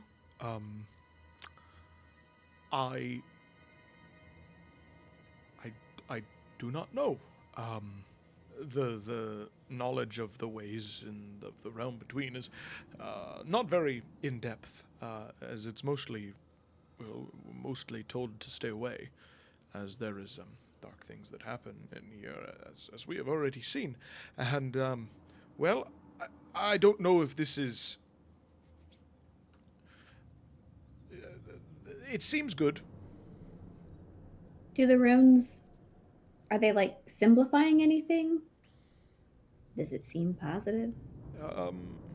Well, they are written in the old tongue, and they simply say, the path is clear. Well, we did just get cursed with primordial knowledge. We're kind of elders now, right? Perhaps this place is not as evil as we assumed. A dog can be a wolf to a smaller creature, and a wolf a dog. No one's gonna say anything about me using the word primordial. That's I don't even know what primordial means. It was well used. okay, cool, thanks. Yeah, didn't have to say anything if you used it correctly. If What we does it even notice mean? in the future that your vernacular is expanding, Cecily, would you like us to comment on it? No. No, never mind. Forget it. I didn't say no. I No. had a feeling that may be the case. Someone please just tell me what the fuck primordial even means. Old and rocky. That's all I know. Makes Let's sense. continue and see for ourselves.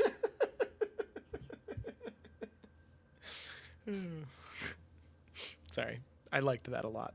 There's a lot of goofy fucking dialogue here. Real Yeah. fast. I actually speak Old and Rocky. Actually, That's going on the quotes list. Oh man. Man. Talk Bianca to me like will old rock. Bianca will then eventually later tell Desmond about what it means. But that was just funny. Old and Rocky. Old and Rocky. Alrighty. With that, you all follow the runes glowing in front of you and hoping that they lead you to a safe place, and eventually you see that there is a small light blue glow coming from one of the towers. As you walk, eventually make your way up to it, without Keothi needing to do anything, a portal opens.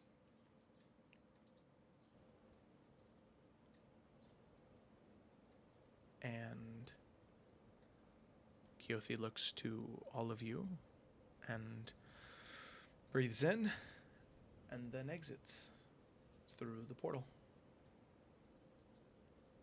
I guess Fingers after crossed. the day we had, something was bound to be easy. There better be Flow of good. beds wherever there. Or at least nice grass, like the last place. Okay, Bianca's gonna walk through. Yep. Geronimo. Alrighty. What did you say in the summary? He's scared of the grass. He's scared of the grass. That was it, yeah. Oh, yeah, Best Cecily one will go. was, But it's Uh, good grass. motherfucker, this ain't bad grass, you dumb hoe. Oh, That's that a was it. quote from Keothi. So with that, as all of you emerge, you can see that you are no longer in a torrential hellscape. You are somewhere. For one, you are within a time that at least the world is not over yet.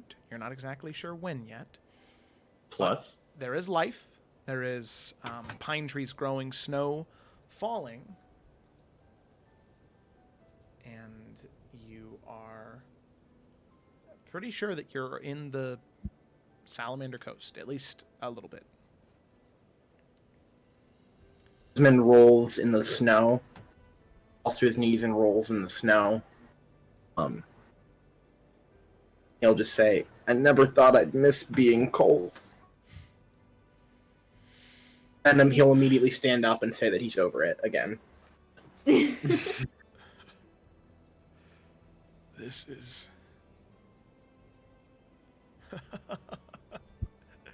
And you can see Nalfian just sort of drop down onto his knees and just dig his fingers into the dirt and squeeze.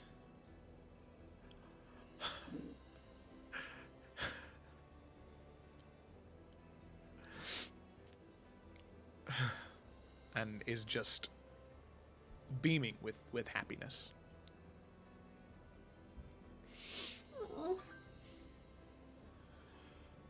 And as all of you, he catches you looking at him, he kind of releases the grip of the dirt and wipes the dirt off of his gloves and says, I'm sorry. It's been a while. Don't be sorry. I think we all could do to be a bit more thankful for dirt and grass. You know, I'd be thankful for sleep. We gonna do that soon? Please. Yeah, it's. Oh, we got rid of all of our tents, didn't we? Yeah. It's Well, we long- probably just left him. yeah, a long time gone. Yeah. Does this area of the forest look familiar? Oh, hey, they're right there. What about what time is it? My weather thing's not working. Looks It like is 3:30 p.m. no, that time is not accurate because you guys actually don't know if you arrived back at the time you were at or what. Oh yeah. Yeah, so it is right now it's mid-afternoon, so the sun is in the middle of the sky. It's a little cloudy as there are bits and pieces of snowfall every once in a while. But it's probably the afternoon, anywhere between like 11 a.m. and 3 p.m. So the time is kind of accurate. But you're not exactly sure the date or the exact time. Well, I hope whatever time we return to, you guys aren't wanted criminals anymore. That would be nice. Ah, shit. I forgot about that. Ugh. But I worry too, removed from our own time, we may not be as useful. You know, I think the point is, we're the only people that know the shit we know now. Wherever we are. That is a good point. Wherever we end up, let's just, I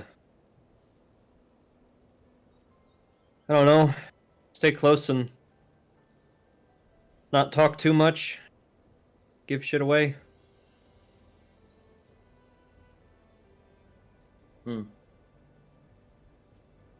Do we have it in us to travel a bit further?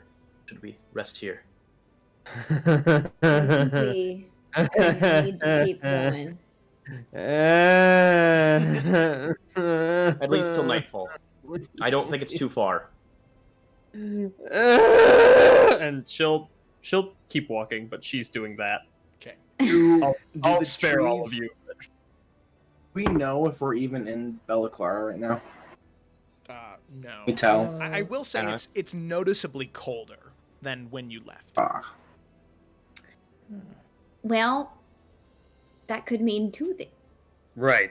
It could be change in time, change in place, or both. So, who knows? Or we're Change in just space! more north than we were previously. Right. Ah, Or a cold front came in last night and popped out at the exact lined up time. yeah, fuck, this could be April. Yeah. Could be. Who knows? So while we're strolling along, I'm assuming we're all kind of looking for like any sign of life. Do we see anything? Well, let me. Here we go. Oh, maybe. Sorry, I'm trying to get something here. There we go. All right. Nah, you good. Very good. Okay. We'll keep strolling.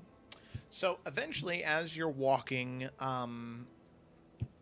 you do, I would say, probably here. Let me take a look. See here. Oh no, the party overview thing isn't working. Oh no. Oh, that's sad. I'd say that probably, if I'm remembering correctly, Ashima and Keothi have the highest passive perception. Sure as hell ain't me. But- Nor I. Yeah, I need to recheck mine. Yeah. Real quick. But it's high enough that as you're walking, just sort of heading in a general direction, you can start to hear what sounds like dogs barking. Like dogs barking, a few people laughing and joking, a fire crackling, and it sounds fairly close that you could follow the sound and not get too lost.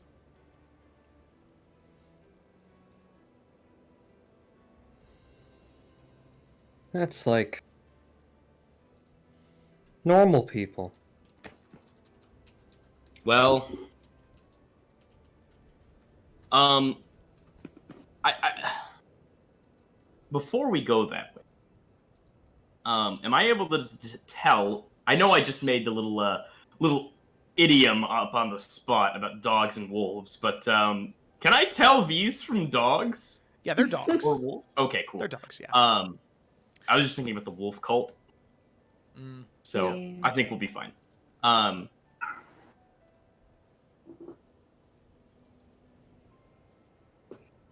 Onward to the dogs. At the very least, we can find out what day it is. Right.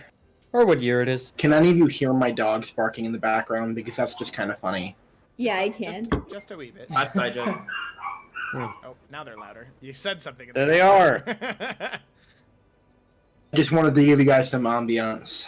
Thank you. Thanks. Yeah. You're Joe, welcome. Joe, do these sound like small dogs? No, they sound like big dogs. Uh-oh.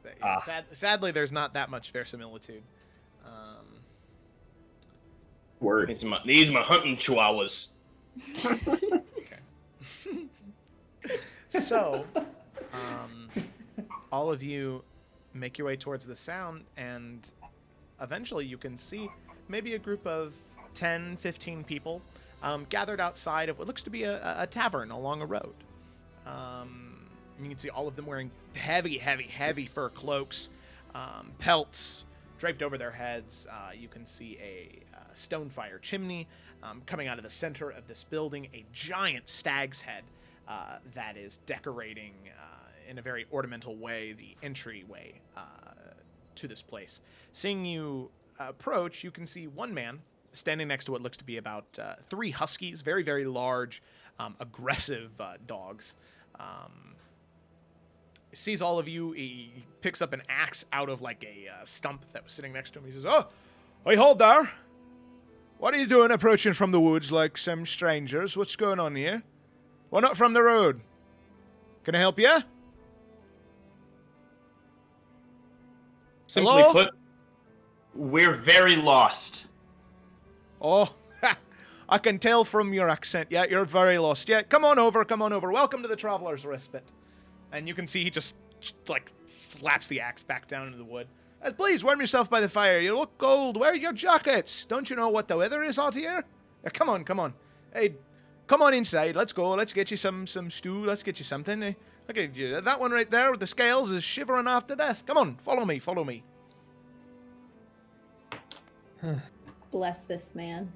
Seems Good pleasant. Who's your soul. favorite PC? Very pleasant.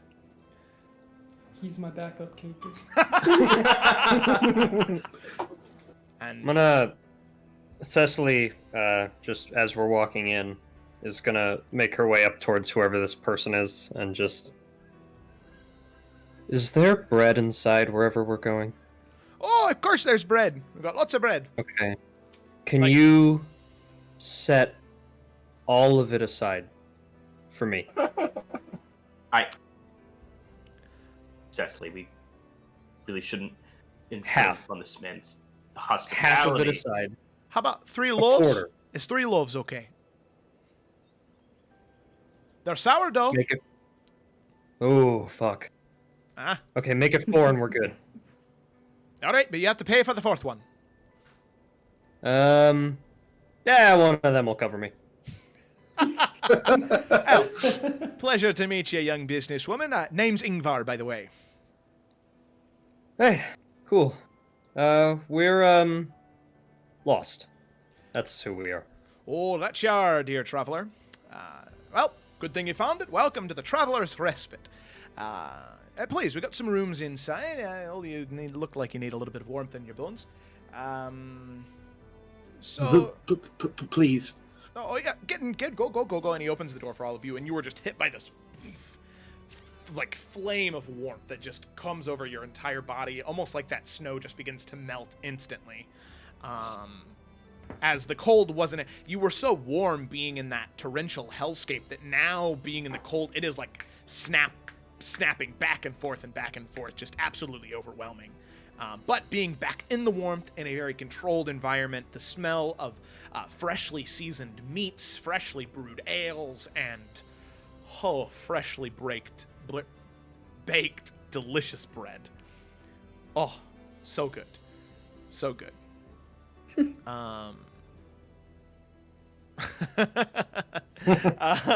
So with that, as all of you walk in, Ingvir shuts the door behind you, and you can see that there's a collection of very stocky, broad individuals, hair tied back in different, what look to be shaved at the sides, man buns, or just braid in the back, big, big beards, ranging from like auburn to gold to deep, deep mahogany browns.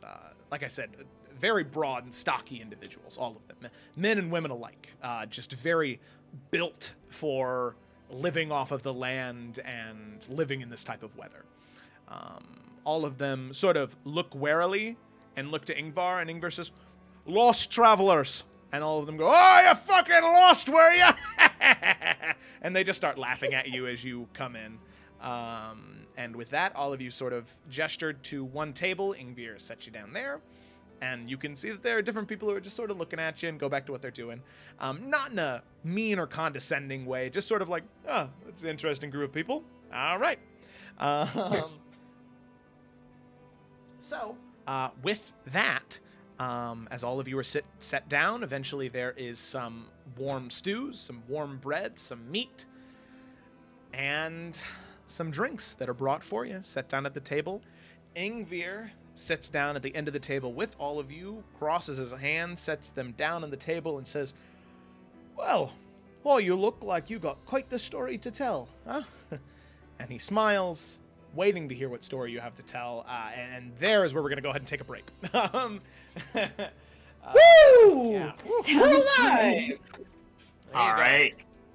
I'm gonna need all that time to think about what we gotta say. I know, me Yeah, too. How does one We tell him simplify everything. We tell don't. Ingvar Okay. deserves to know. We Oh man. Alrighty. Thank you all so much for tuning in so far. We'll be back in 5-10 minutes. In the meantime, go get some snacks. Go use the restroom. Do what you need to do. To Be make it ready through. for the snack check. Yeah, be ready for the snack check. All right. Thanks for watching, and we'll be right back.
save the world again. That would be cool. You know. Hello, everybody, and welcome back to Roll with Advantage. Welcome back to the Salamander Coast campaign. Welcome back to what we're Salamander. Salamander. Salamander. All right. If that's not our theme music by the next stream, I'm gonna be very cross with you. The snacks. Okay. I'm yes. going to be very cross with you. I got cup noodles. That's what I got. More corn. Caramel corn, pickles and crackers. Nice. That's my wife. This Okay. guy. Let's roll the intro and get started.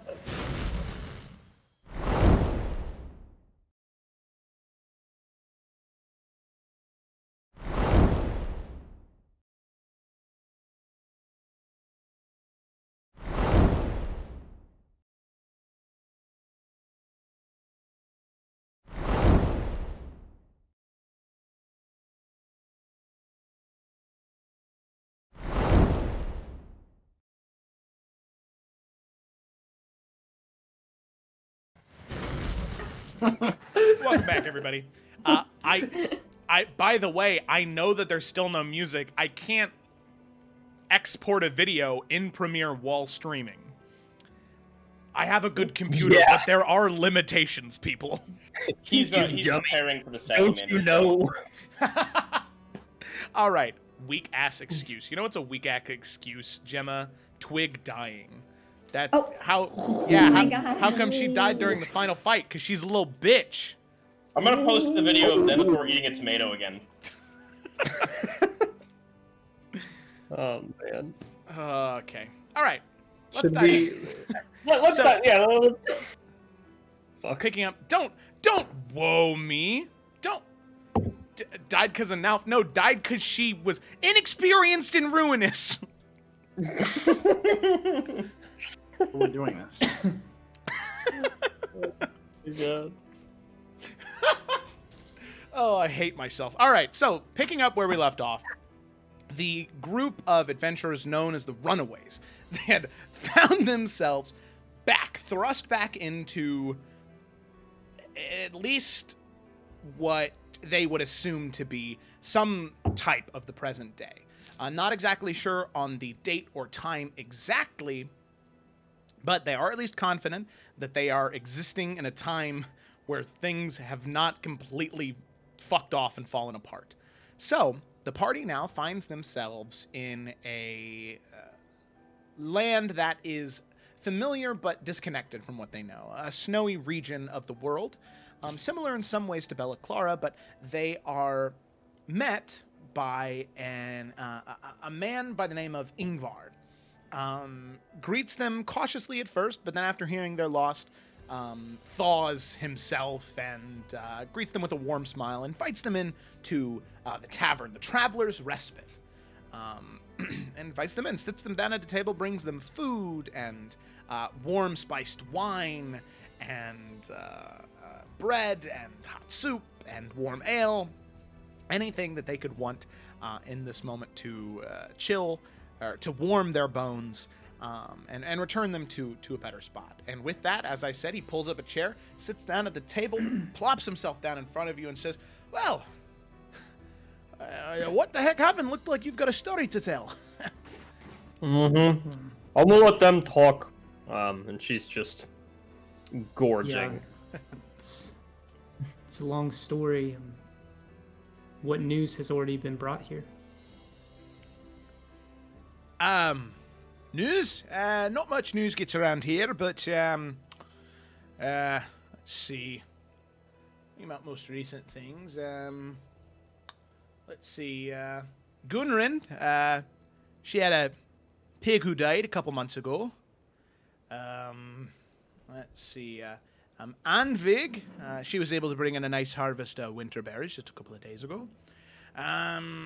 Freya, she's been doing pretty nice. Been helping people who've been succumbing to frostbite out in the woods. Any... Sorry, what about any news from Bella Clara? Oh, Bella Clara, a bit of a hop, skip, and a jump away, but last I heard there was some nasty business going on down there. Over there, should say. Bit of aggression.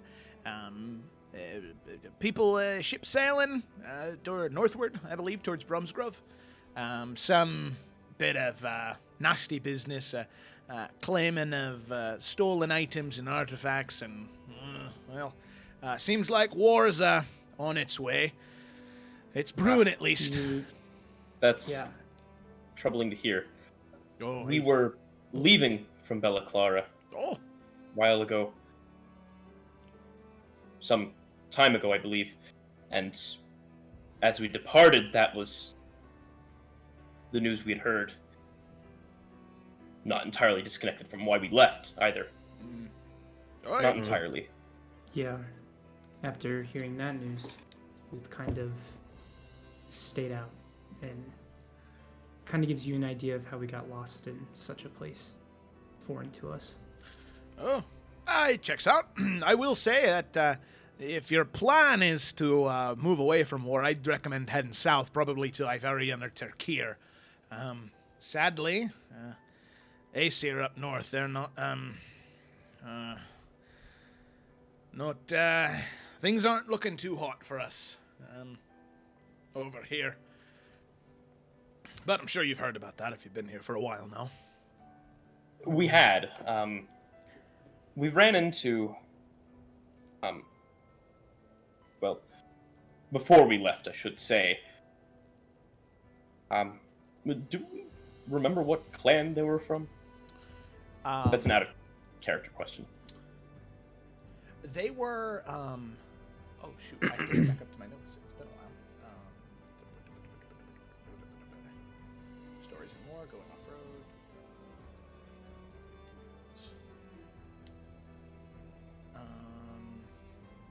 From the tourney, oh man. Of course it's in my World Anvil notes. I forget what their name was. But they were Aesir? They were Aesir, yeah. Okay. Yeah, we did run into some Aesir who had come to Bella Clara not too long before we left, actually. Well, sorry to hear They about your informed. bad luck. Well,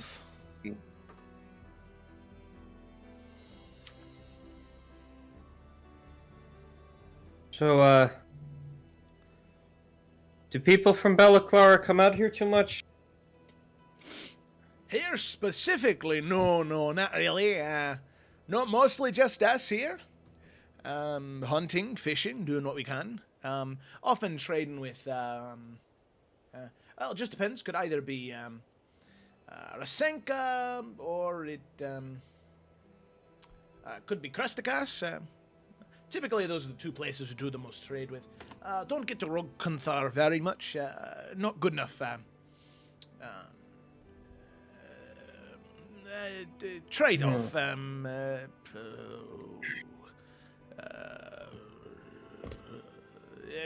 Not enough money there. Not worth the travel. Profit. There's the word. Right. And we know Bella Clara and their money. Definitely so. So,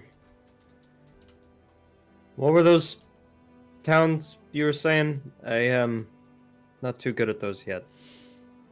Oh, well, for one, we got Rasenka, which is down, let's see, from here, looking at down, southwest or, northeast to Krestakas.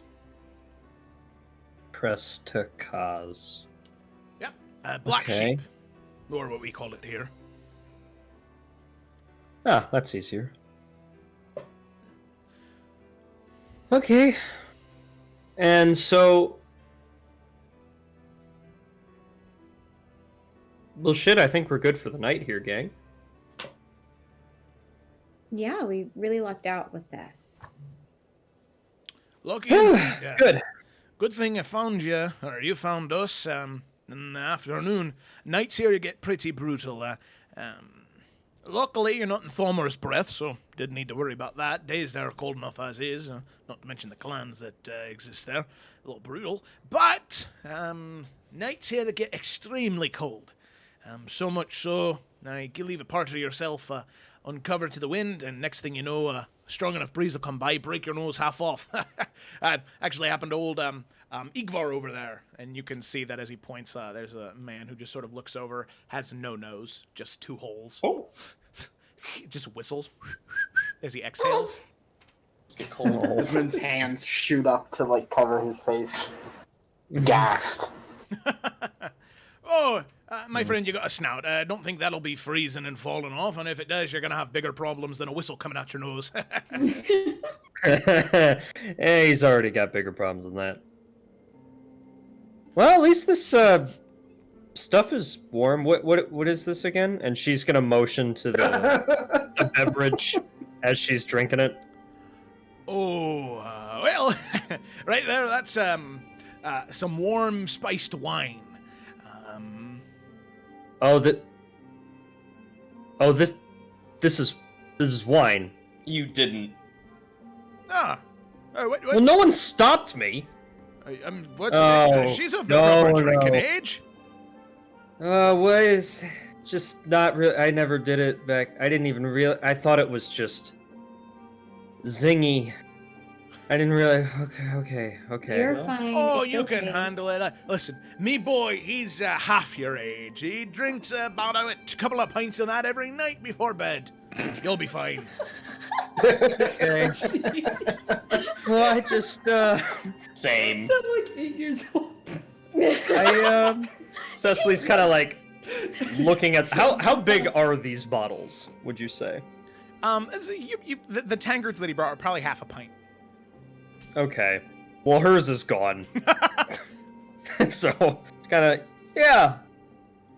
All right. I mean, I'm probably gonna sleep soon anyway. So, and she'll just start tucking into the bread a little bit extra hard and try to balance it out. Tearing into the sourdough. It's very good. Very grainy. Very healthy. Very hearty bread. Nice. It's good stuff. Well, tell you what. Cost anything? Oh, I think you and I were just about to say the same thing. Yeah. Let's see. I was just wondering if it cost anything to stay here and how much. Yes, Erica, come over here. You can see a broad woman, very, very long auburn hair about down to her tailbone, braided in a very, very large braid. Wearing a clean white apron, fur collar wrapped around her. Definitely a very, very warm woman. Approaches and says, "Hey, what's you want?" These people right here, they were looking to stay for a while. Maybe just a day or two, and found them lost in the woods. Looked like they got mixed around a little bit. What do you say, 1 night free, and then anything past that, then they pay the fee? Erica kind of gives him a look. Alright, that's fine. But, just know, you're paying for the food. Oh, I got the food. Don't you worry about it. And Erica kind of just looks at him. And he looks at her and just kind of gives her a little smile. You fuck off! And moves her way back to the counter. Charm doesn't work on all of them. Well, thank you. That's more than kind. Believe me, I get quite a lot of looks at people who've been having a rough time, and I hate to say it, don't want to make you feel bad, but you folks look like you've been having a rough time. Least I could do. The spinning is the normal part, right? Like everything's a little bit. Spinning is a phase one. See, once you get a second pint in, then things start to come to focus. The spinning stops, and you just feel light. Someone's Okay. gonna push his tankard over to Cecily. I'll say, now if you started, you might as well go all the way. Courage So this. you're saying if I drink more, I'll Gets loop better. all the way around to peak health. Well, listen, I'm about 5 pints in right now, and you liked me pretty much.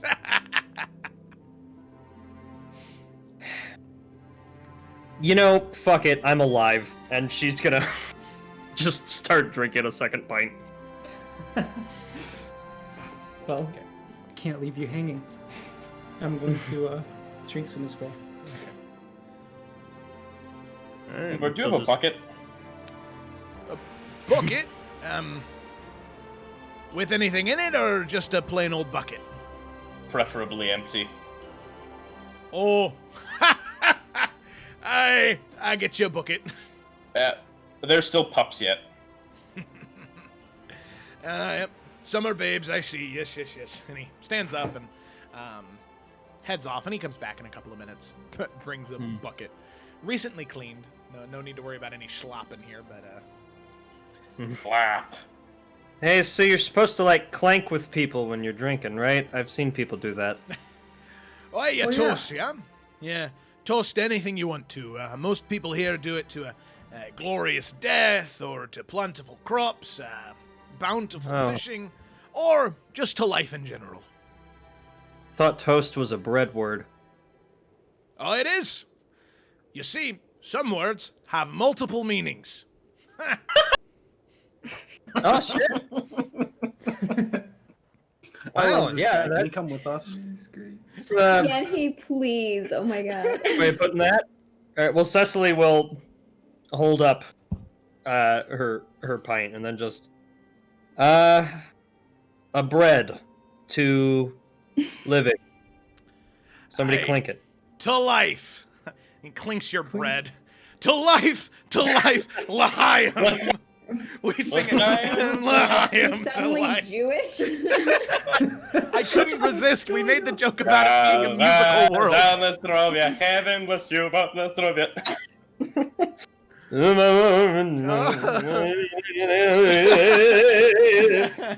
Oh God, we are in the musical realm. Get me the hell out! So, vibe check. How much is Poe drinking? Because I know you mentioned that, Evan. Oh, he's gonna at least have a pint. But I Okay. figured we'd all start drinking. Well, Well, all right. Yeah, ready. Yeah, Cecily will.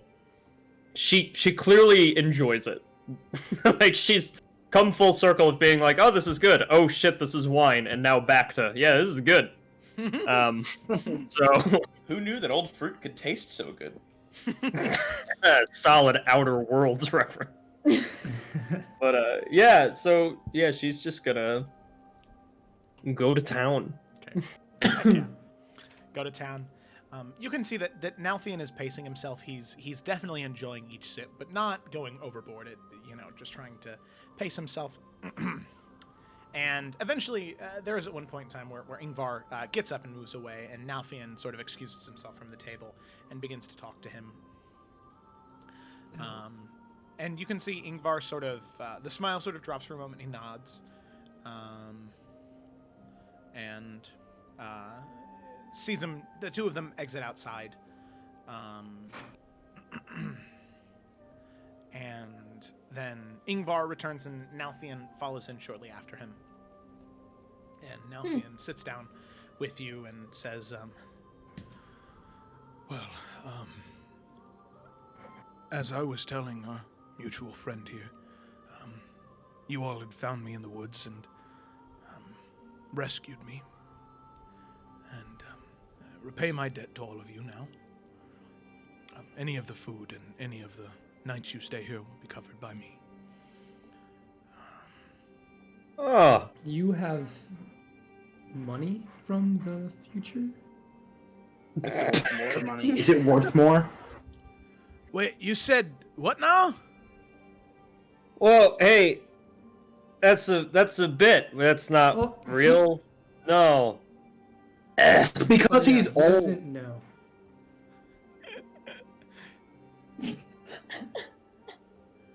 Poe, make being old. make a deception check. Jesus. Bianca starts laughing again. Yeah, I mean, how could you not? Well, I thought that was gonna be a Thank 20. God. Well, that's not very nice. Talk to your elders. Hey, you better whip this one into shit. You better. And Nalthian sort of leans closer and says, I'm leaving. It's best for your safety if I do not travel with you. As I said, now What? that I am back, there are things that will hunt me. And things that could easily kill you, but I should be able to avoid or take care of myself. I want you all to know that I am so thankful that whatever destiny put you where you did, where you were,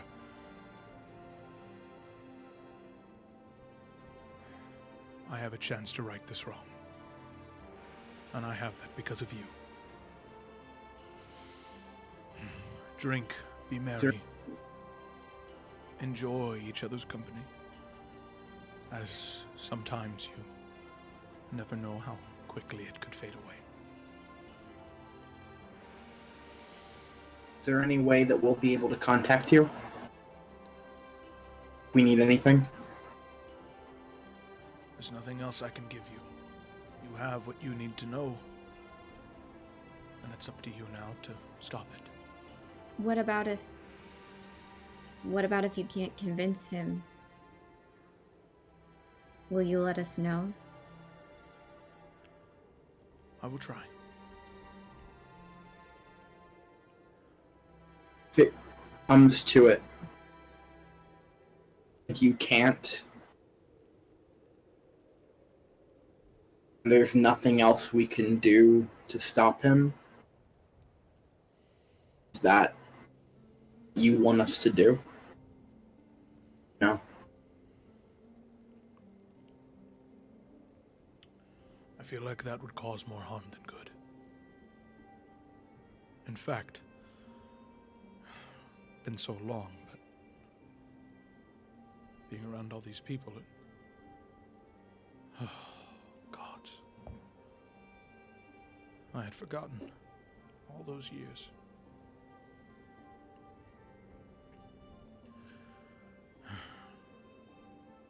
Bianca, there is something you should know. That woman, Eurydice, that I mentioned. Mm-hmm. She has a devil of a master. I know not his true name or what he wants, but I do know that he tasked her with killing you. For some reason, someone you serve. What?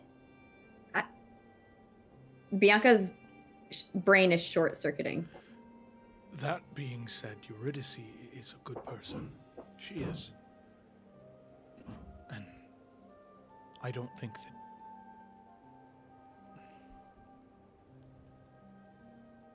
I don't think she would. I don't think she would.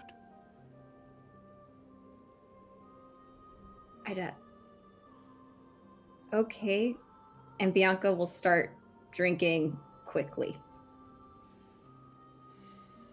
Yeah, Bianca. Woo. That was weird. I didn't mean to say it like that. It sounded alright. Oh. Hey! I wish all of you the best of luck. There's nothing else you know about that? That's literally it? That's all I get? Welcome to the club. Things in time. It had... so long ago. There was a master that you served that was... against her patron. I believe their name was... Issen.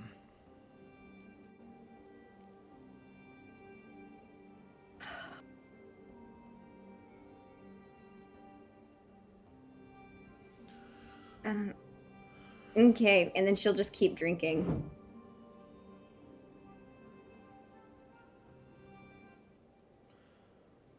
She gets really quiet. I am very sorry that I have to leave on this note. But I don't know how much time I have before they start coming after me. I must find Nelfian, and I must convince him that he isn't just a monster. He's a man who loves and cares, and he shouldn't be ashamed of himself for that. Thank you all. He nods, and he stands. I'll go ahead and I'll bow to him reverently. And with that, he leaves. Poe is sitting there and he's drinking as Nalfian walks away, but then his eyes kind of, he's like, wait! And he slams down his drink and he stumbly goes out the door to see if Nalfian is still there. He is. You can see that Ingvar is bringing a very, very large, like Clydesdale horse out from a stable and giving it to Nalfian. As Nalfian is just about to jump on the saddle, you burst out of the door, and Nalfian and Ingvar both look back towards the door. He probably has a cloak, so he's gonna tighten that and walk out towards him. Mm-hmm. And he's gonna kind of steer his horse a little bit to just kind of signify that this is something between him and Nalfian. And Ingvar heads out, recognizing that. Definitely not somebody who likes to pry, just wants to be helpful. So he leaves. And Nalfian looks to you, squints. So you said when we were in that place that you read about us? And you at least knew a little bit about the people we've yet to become, right? Yes, I know a little.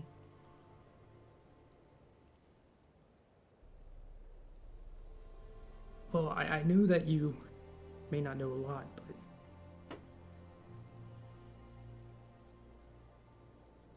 I've been struggling to know exactly the truth about who I am or what I'm meant to be. And you having glimpsed at least a little bit of that Poe, the truth of me.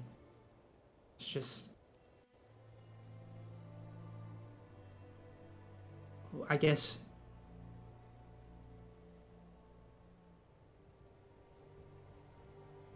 like, am I good? Am I in a Noah?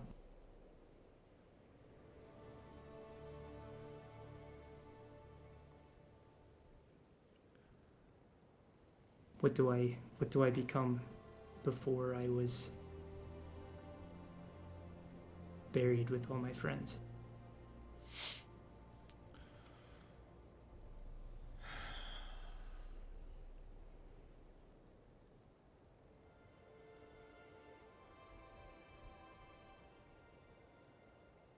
With what happened, at least without any variations, from what I was able to gather, you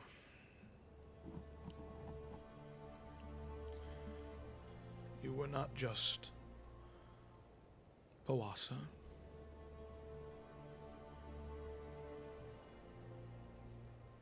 You weren't just a hero wielding a mighty blade.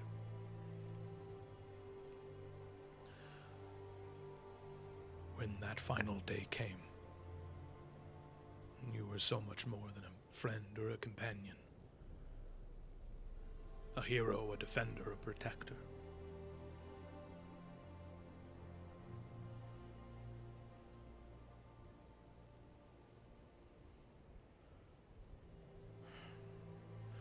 that day eventually came.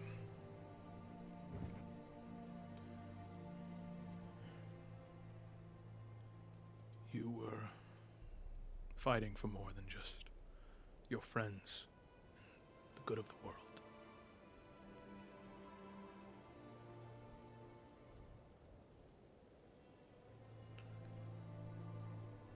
You were fighting as a father as well.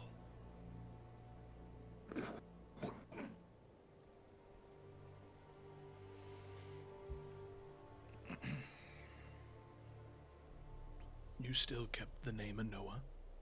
I know that much.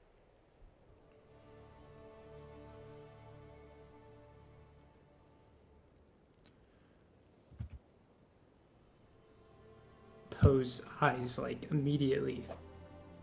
Real life Evan did the same. Like, what?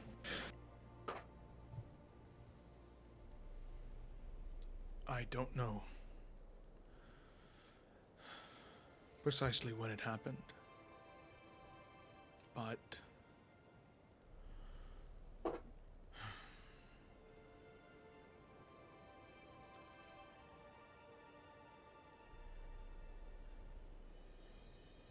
I don't want to say exact dates because it can. You start looking for signs. You use it as a deadline.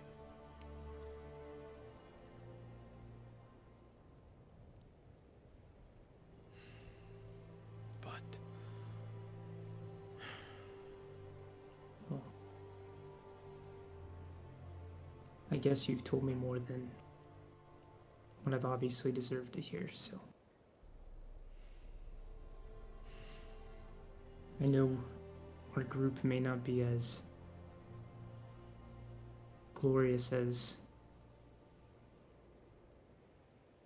you may have read about yet, but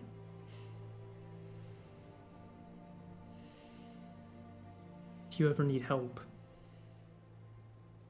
it's what our group has become very good at doing, helping even when odds are greatly stacked against us. So,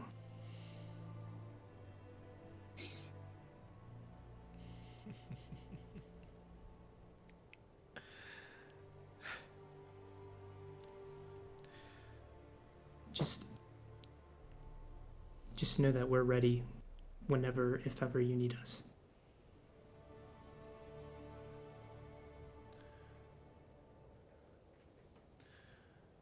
you are a brave young man, Poe. And regardless of what may come,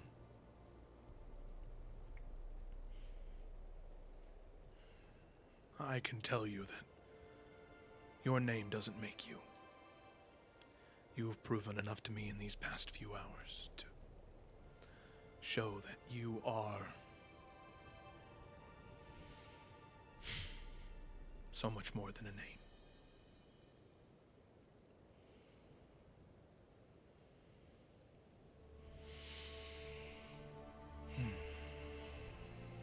Well, Poe's going to nod and he's going to start stepping away and, well, travel safe. I'm sure we won't be too hard to find if you need us. No. No, you won't. With that, he hops on the saddle, picks the reins, and heads off southwest towards Rasinka to hop on a boat and sail to Iverion. So, that Poe, eventually you head back inside, and you can see that in the moments where Igvald is I got a hair in my mouth. Okay.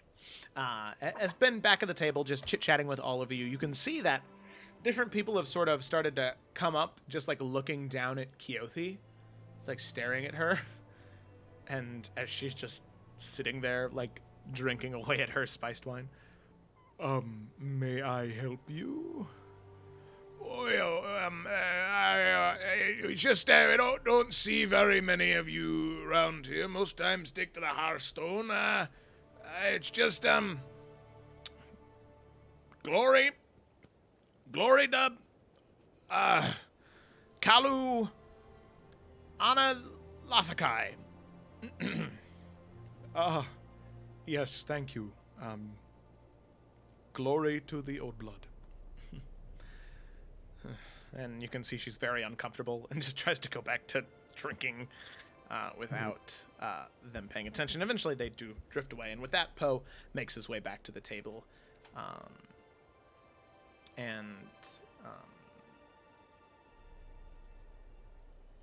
Ingvar is just sitting down there with you and says, "So, what's your next plan then? Where are you going from here? Got any plans, or are you just hoping to sleep the night away, come up with a plan in the morning?" Certainly a good question, though I think a couple of us are in really no state to begin planning tonight. Yeah. Yeah, I think I got past the spins, but now I think I noticed how tired I am. Oh boy. A few hours ago, I think we all would have wished we were able to sit at a table in a warm place with something to drink and eat and be together without any immediate worries. So Yeah. this plan sounds good for now. Very well, stay here as long as you like. Your dark elf friend there, he paid it forward quite a bit, so anything you want while you're here, anything however long you want to stay, you are, you're good.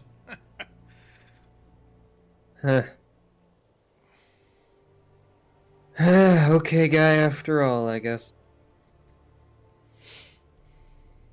Well, bit of a strange feller, a little quiet. He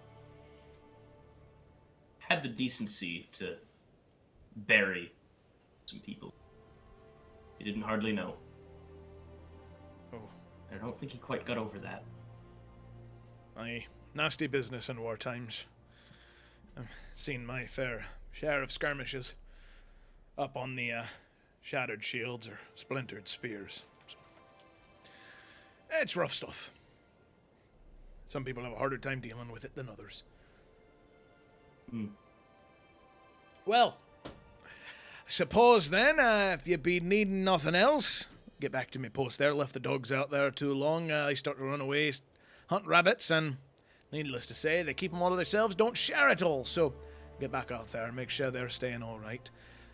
If you need anything else, come and find me. I'll be out there for the rest of the night. All right? Of course. And You got it. thank you for your hospitality. Oh, of course. It's the finding your way, eh? He kind of stands up and excuses himself from the table and heads back outside. Hey, Kyo. Those Yes? people didn't get your clan name right, did they? No. There is much reverence in other places of the world for the Goliaths, but stories. The people of Jormungandr, they are not one for stories. They are people of action. Some of these names are starting to sound familiar. Why'd you say the thing about the old blood earlier? Oh, well, the men and women, all the people of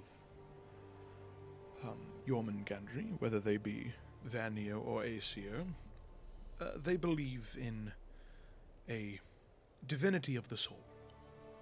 Same as a cleric or a paladin might worship a deity and feel a connection to them. The people of Jormungandr believe that that connection can be stronger if they are descendants, or if they're blessed with the old blood.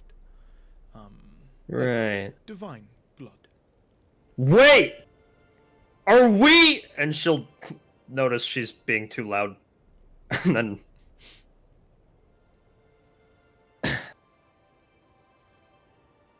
Are we in Yggdrasil? You are correct. We are indeed. Oh shit. Hmm. This is like the.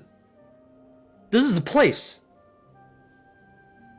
This is a place that all the weird magic power people keep telling me that I'm from. Yes, it is. Most of the residents do have your nose. I hadn't thought about that. And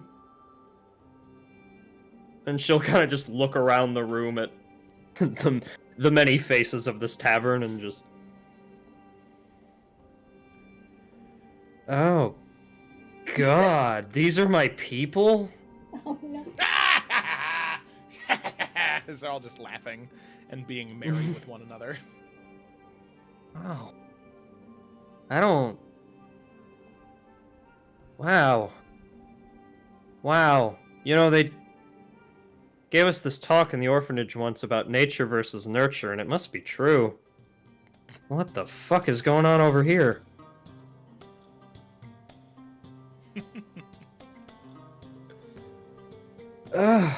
Okay, I need to think about that now too. I guess I should maybe I'll think about it, lay up in a room, and then she goes to stand up and doesn't do very well. And just kind of plops back down. Okay. Oh. I will carry you to a bed, okay? Oh, that that might be okay. Okay. All right, here we go. And she'll here we just. go. All right. Keothi could just pick you up like a basketball just with one hand on your head, but she very daintily baby carries you as you do kind of fit in her arms like a toddler. Oh. Yeah. Kind of cradling the head, you know. So she carries you more like over the shoulder, carries you, and heads up to the front counter where that Erica woman was. Where are the rooms at? This little one has trouble holding her dicker so far. I'm not that little. I'm 5'2". It is quite People are tall. little to me, Cecily. Yes. Yeah. So, with that, Erica points around a corner and takes you back to a collection of 3 different rooms, interconnected in this back area, where all of you can stay. Now, I will say that as Keothi takes Cecily back to one of the rooms, Luthien hasn't been drinking or eating, but has just been sitting there. Just waiting. Poe kills him. Poe stands up. I I mean, want to stab his neck. that's a good point, though. What the fuck are we gonna do with Luthien, man? Y'all better sort that out. I'm drunk. Sorry, my Discord cut out. What happened? We're thinking about Luthien. Oh, yeah. Luthien died. Yeah, he's just no, he didn't die. He's just been sitting there quietly the entire time, and it's become apparent that we should probably make some sort of call about what the arrangements are. I'll get up and walk over to him.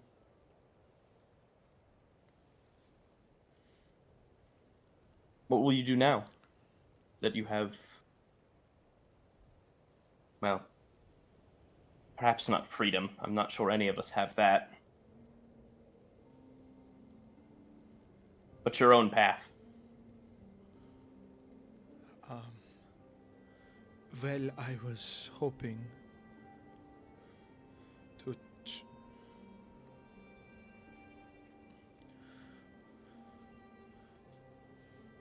was hoping to try and return to Bella Clara and to well, rejoins the Brotherhood. Hmm.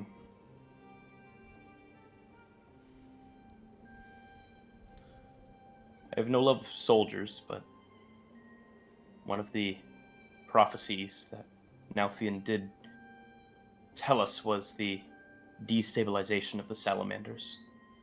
And I believe that starts with Belaclara and Brahmsgrove. It would be useful to them to have a pious man amongst them.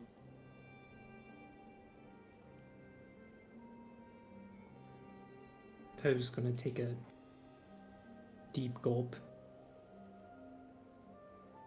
What about a liar? How useful is a liar to them?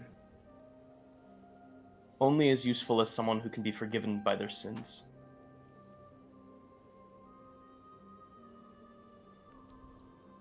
And to that point, anyone.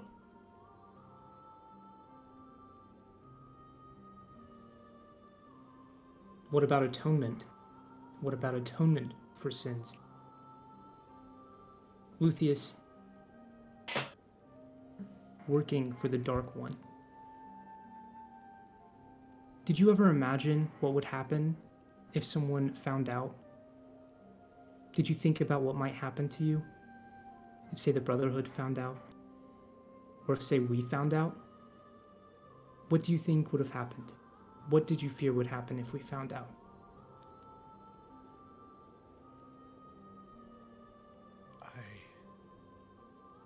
I didn't fear. I was brainwashed. I thought that death was but another pathway that would lead me closer to being with him. That is what I thought, in all honesty. So at what point did this brainwashing that made you so ignorant to all of that, when did it just shut off? Because going in there, I don't think you were trying to help us. No, I wasn't. Has it even shut off yet? Did we just go to the future, and were you actually affected by that, or is that something that actually gets you a little excited? To see us dead, to see the world gone. Maybe a part of you thought, oh, in this existence, I was at least with him. Even if it was just for a moment before the whole world ended. How do we know that's not the truth here?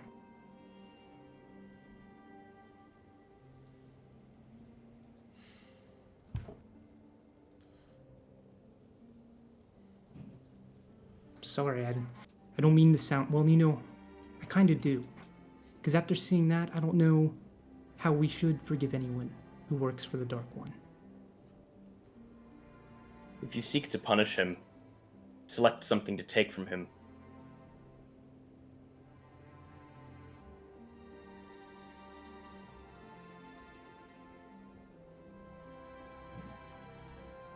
What can you take from him, Hawassa and Ah?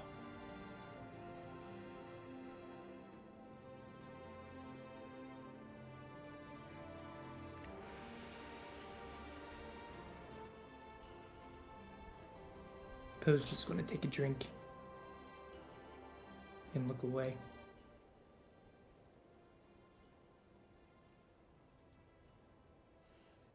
You asked what changed my mind.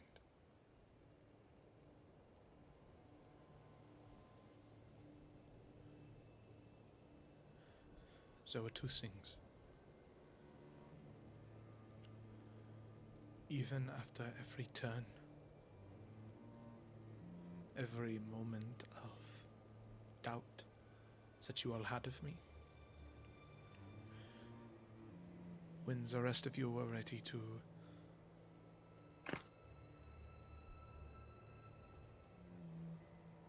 kill me or be wary of me,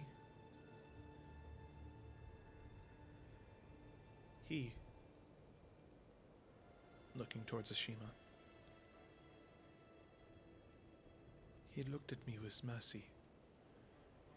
He looked at me and spoke with me as if he knew what my true intention was. But he still spoke to me as a person.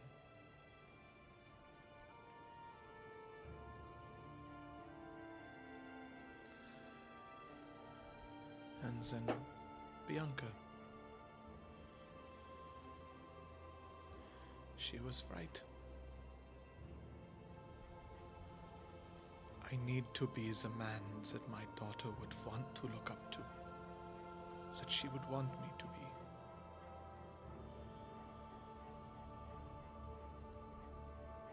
I need to be strong for Elena.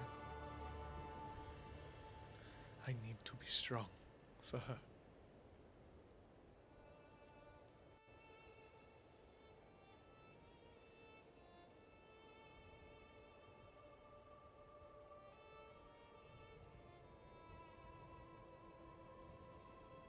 You will be.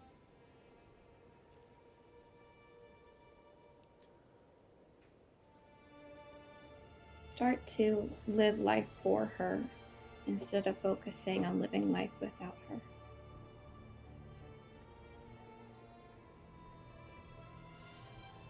I know that's easier said than done.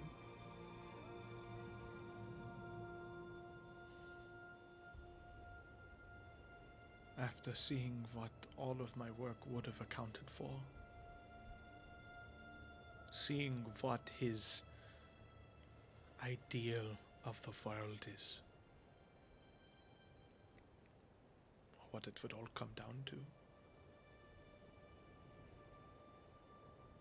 I have to try. I have to.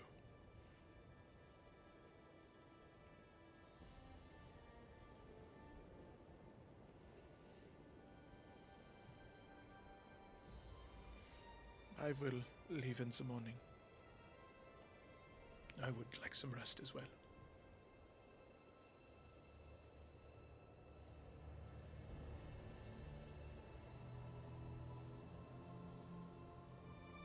Bianca will nod and she'll finish her drink and then get up from the table and say, I think I need some fresh air, and she's gonna go walk outside. Okay.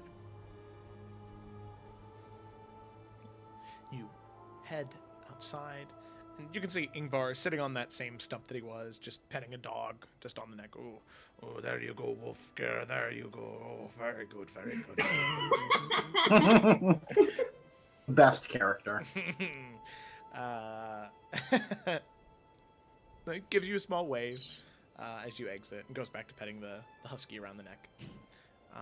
She'll give him a small wave back, but she's gonna walk not too far. She's not trying to get lost, but just a little bit of a distance away, and like look up at the sky, I guess, to the world, and say, I know you can hear me now.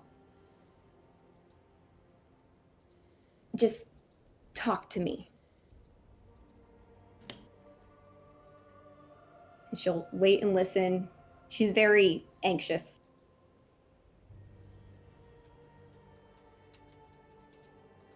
Okay. Make a persuasion check, Bianca.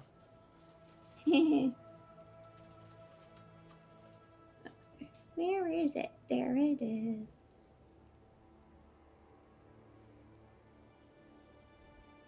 Haha.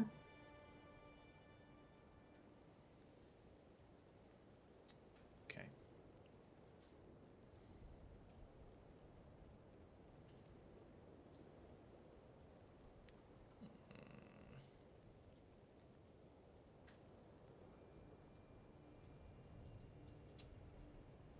So, you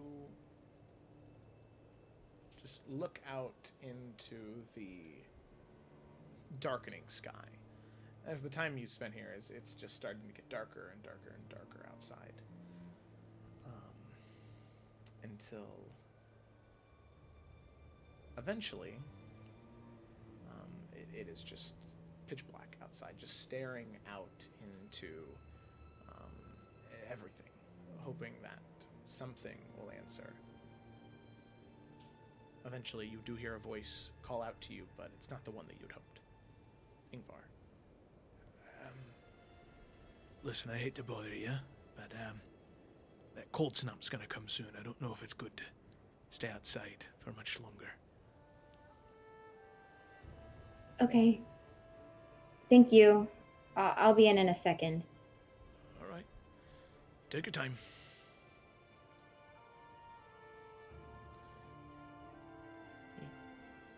Does a brief smile and then goes to head inside, bringing the dogs in with him.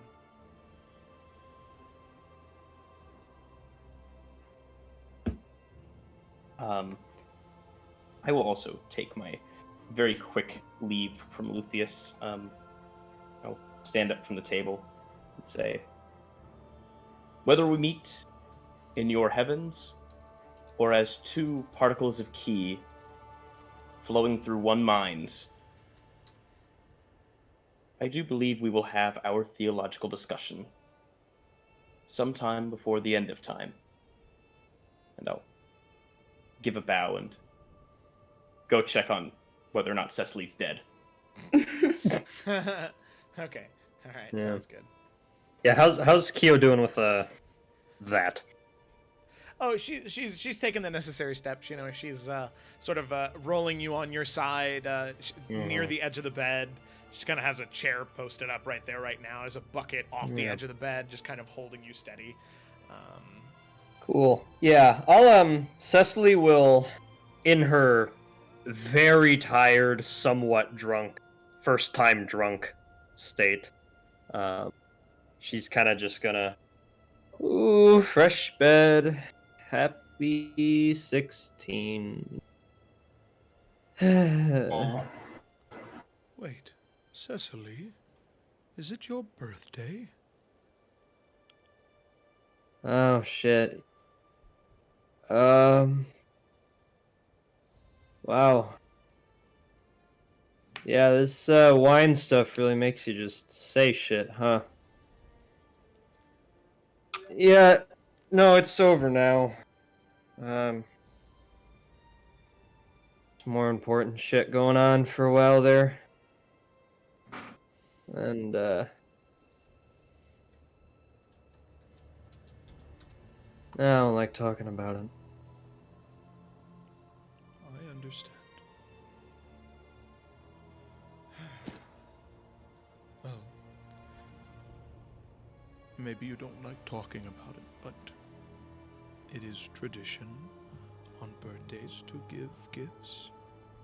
So I don't have very much. I don't have very much to give. But the one thing I can do is give you one of these. She'll reach into that small satchel on her belt and pulls out one of those small, sort of translucent glowing berries. You remember the ones that you ate and it was a memory. Life has been very hard. The next time you're feeling very, very, very sad, eat that. And at least for a moment, you'll feel happy. Huh. Yeah, that's good. Okay. I mean, thank you. That's what you say. At about that point, Ashima, you would be making your way in. And you would be able to hear like the very, very end of that conversation. So you would have a pretty good idea as to what today might be for her.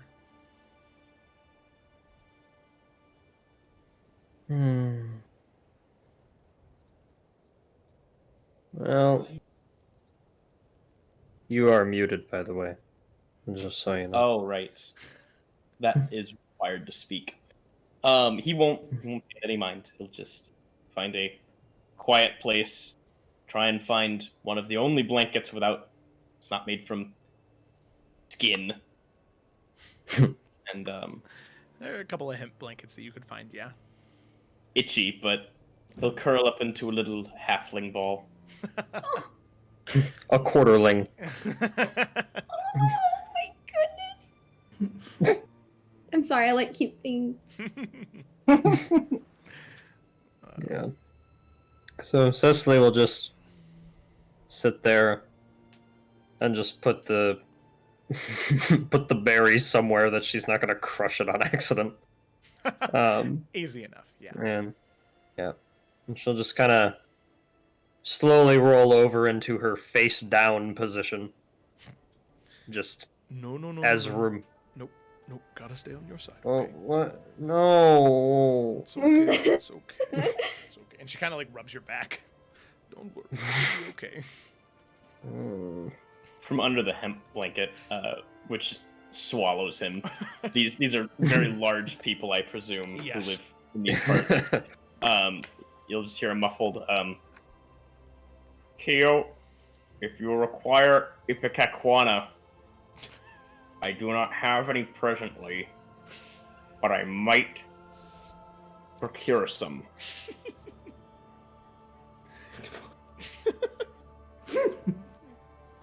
If she continues to drink like this, it might not be a bad idea to get some. No, I'm not. Never again. It was a mistake. It was just, we gotta. And she's out. That's what they all say. As she just continues to rub your back.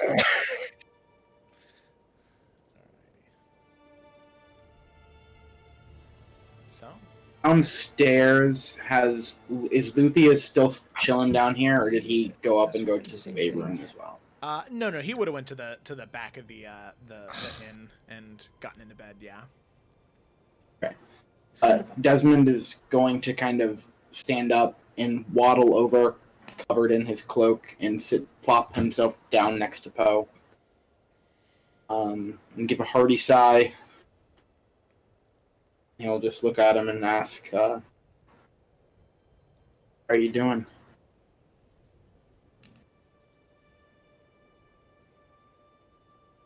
I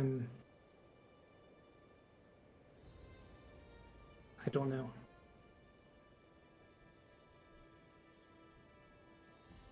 It's very nice and I guess expected of Ashima to want to forgive so cheaply. But I'm struggling so hard. After seeing what we saw,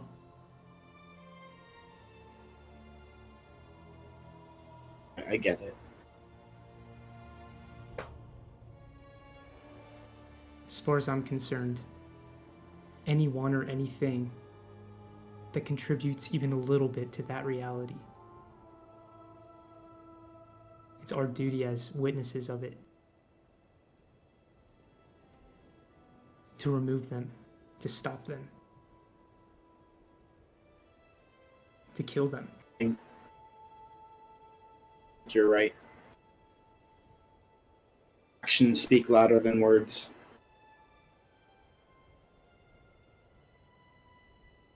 Yes, it's very awesome, the words Bianca and Shima gave him, but he did not deserve them.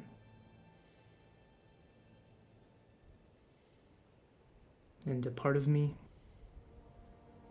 is disagreeing with myself.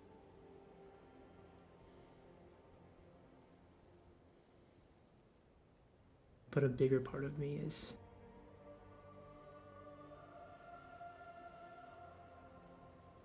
maybe that bigger part's just the wine. A friend told me once that drinking doesn't make you feel any differently than you do. It just makes it easier for the words to get past your mouth. That and talking to a good friend will help too. How are you doing? Probably. Think that skull. And I'm not whispering, but hushedly speaking, by the way, so that no one else is like, yeah. I think that skull may have been Bahamut. What? I don't know, but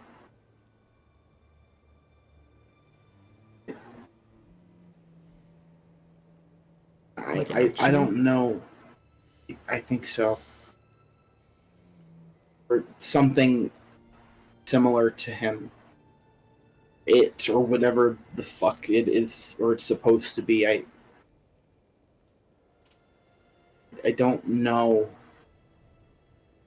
I feel like I'm supposed to, but I don't.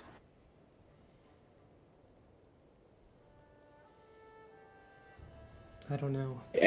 I took this from inside of it, and he's gonna pull out a small little vial, I guess, that he probably scraped that platinum juicy stuff into. Ew. You took that from there? Yeah.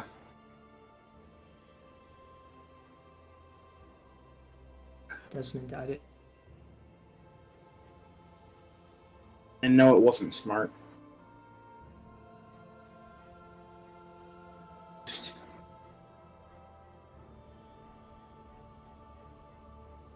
I've never been so close to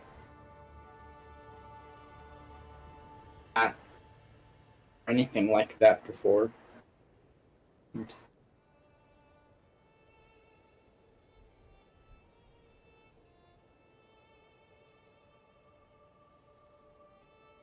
Well, it may have been stupid, but I think we have yet to see if that's the stupidest thing you've done. But if we do find out, I'll be there. Yeah, I'll give you in next few weeks, I guarantee I'll do something even worse. I'm for certain of that. Well, I don't think that skull actually being what you think it is makes any of this any more hopeful. Makes it worse. Yeah.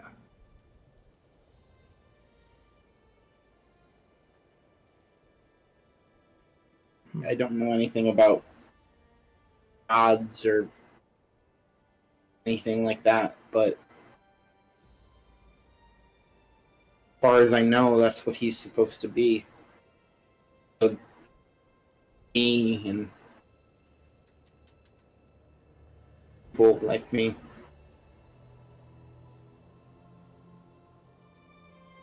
Scared shitless, man. You and me both. I feel a little guilty for even drinking this after seeing that, or even being warm, or even talking. Part of me feels wrong to have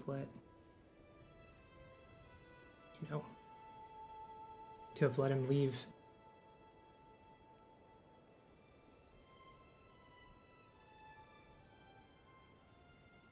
I don't know. Well, maybe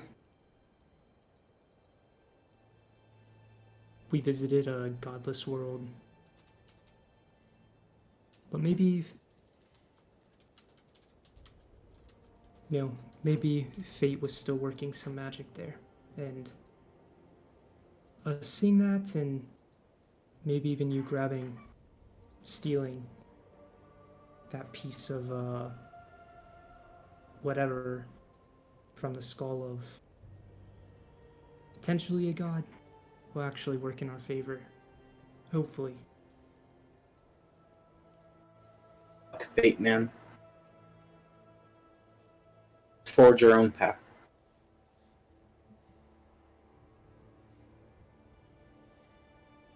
I guess we ought to. With that, as the two of you sit next to each other, drinking, friends, smiling, and if nothing else, enjoying each other's company, you at least feel as though you have somebody in your corner, which is nice. So with that, we're gonna cut back to Bianca. Bianca, you can feel the weather starting to get colder and colder. That cold snap approaching. You can feel it starting to get colder faster as well. So much so that the tips of your hair are starting to crust and freeze, as if enough pressure applied to any of your hair could just snap it off. You exhale and you pace, just waiting and waiting and waiting and waiting. And eventually, you hear a twig snap in the distance. She turns. Does she see anything? You peer off into the distance. Go ahead and make a perception check. Da-da-da-da, perception. All these things are +0. But that's not bad. That's not bad, no. So, you look out and you don't see anything in front of you, but you do hear footsteps behind you. So, before anything is able to get the jump on you, you turn around, and there you see her. Rolius. The green tiefling, red hair, wearing clothing that is not suitable for this environment. Smile on her face. Oh. Funny seeing you here. It took you long enough.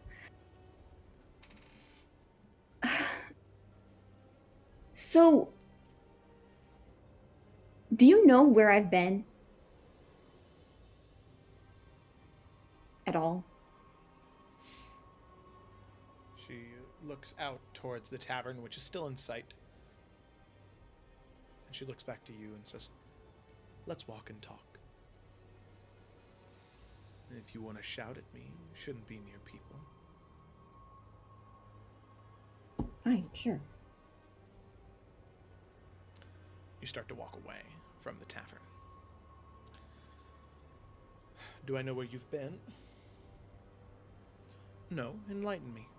It's not my job to keep track of your every movement. So, I've been down in a hellhole fighting a servant of the Dark One, and then had to go to the fucking realm of in betweenness, and then to the future.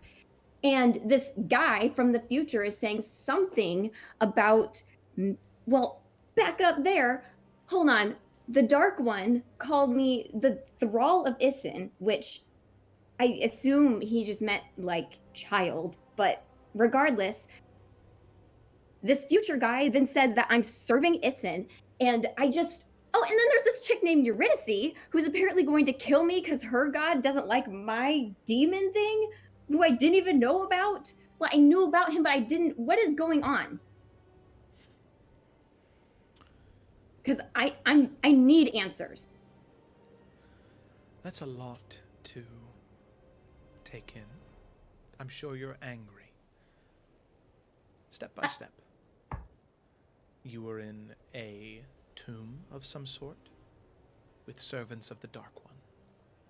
Yeah, it was like old Goliath thing from way long ago. Even Keothi didn't even know about it. And this guy, Daku, he's fucked up, and he's been following us or keeping tabs on us since since we were back in Summer's Rest. Rose told me about Daku, yes. The one you were in the prison cell with. Yeah. That's the same guy. And he just let the Dark One talk to us for a bit when we met him.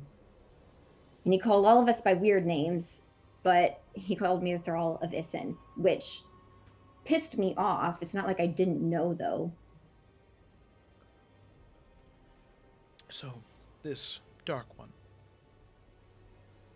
An entity of evil, then, I presume. Yeah, he goes by another name. Raitan, I think is his name. You can feel the shadows all around you get closer, like fingers outstretching, trying to grab you. Oh, she feels freaked out, even more so than she has been. Bianca's like shaking. Besides from the cold.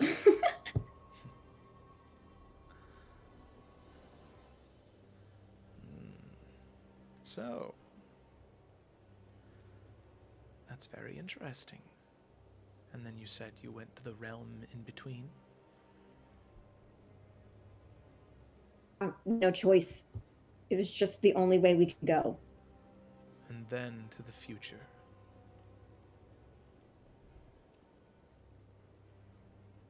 Yeah. While in the future, you met a man.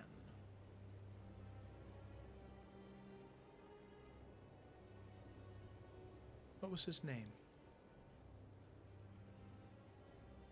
Fian.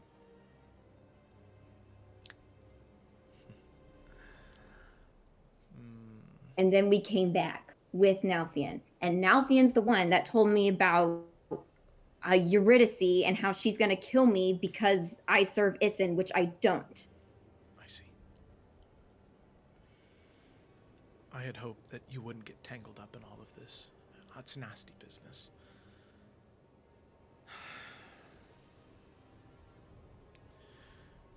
You see, this entity I'm trying to help you destroy, this Isin, they have made enemies with several of the different lords of the Nine Hells. And, well, I'm sure that this Eurydice person is just some thrall, some servant of whichever deity has made them upset. If it's worth Do any you consideration. know who it might be? Like, who the fuck is coming after me? Well,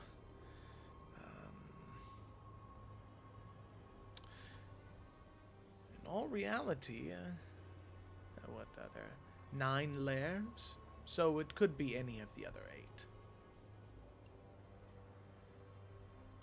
However, there has been a recent resurgence, at least as far as I've been hearing, of someone who, people thought they were never going to see again. Comeback kid, if you will. But, nothing to worry about there.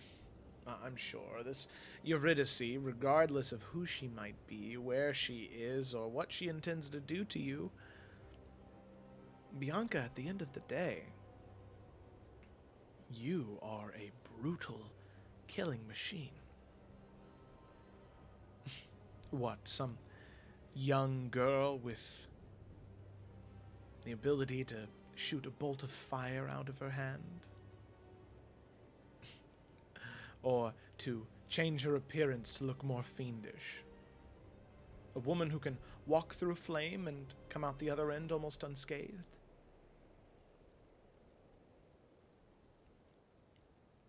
You have an ability for cruelty and malice and a will to do what's necessary to survive. Regardless of who this girl is, I'm sure she's weak-willed. A last-ditch effort for someone at the end of their line. I'm sure it's nothing to worry about. What I'm really curious, though, is this Nalfian. See, I've heard that name before.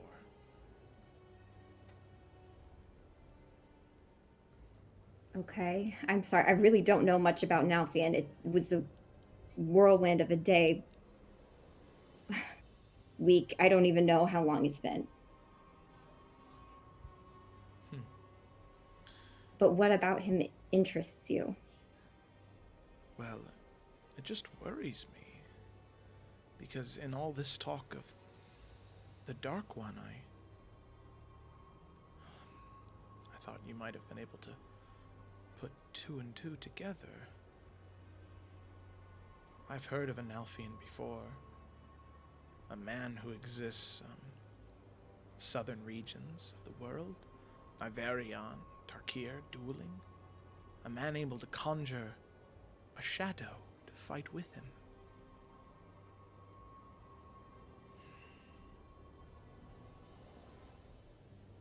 Yeah, I think he mentioned that, but you know, with everything else going on, I really didn't care. No, it sounds like you've had a hard couple of days. So, no problem. I just... Where did he go, exactly?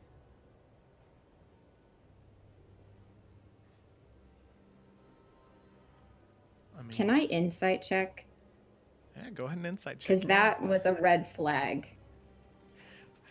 Yeah, make an insight check. Oh!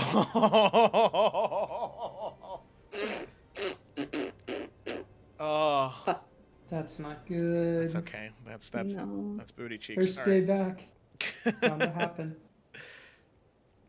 Yeah, she is a hard woman to read. You don't necessarily believe her as she's already been disingenuous with you before, and her entire aloof attitude during this entire conversation, you don't sense any, like, ulterior motives. She just has a really weird energy right now. And that much is apparent. In terms of what she's exactly trying to get at, you don't really know. Look, I don't know. And the point of you coming to me was so that you could fill me in on the shit I'm scared about right now.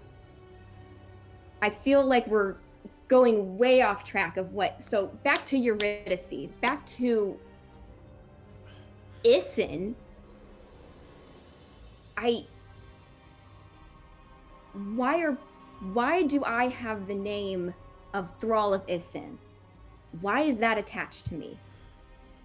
Well, or if I were servant to make an assumption, which you're smart enough, you should be able to draw these conclusions, but if you need me to spell it out for you, it's probably because this Isin person, whoever they might be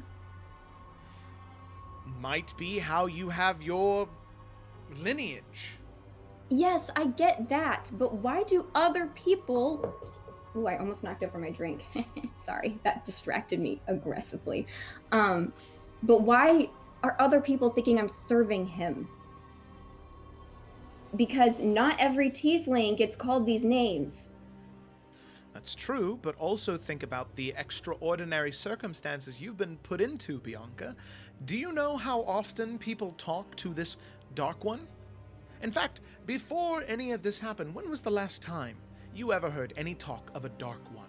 A great, dark, chaotic, evil entity, that wishes to become the entirety of existence. Did that happen to you before? Did you ever even read about that before?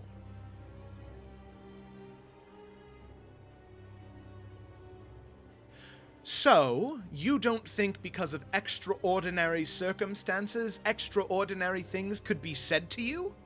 Is that what I'm picking up on? Because you aren't a dullard, Bianca, you're smart. So act like it.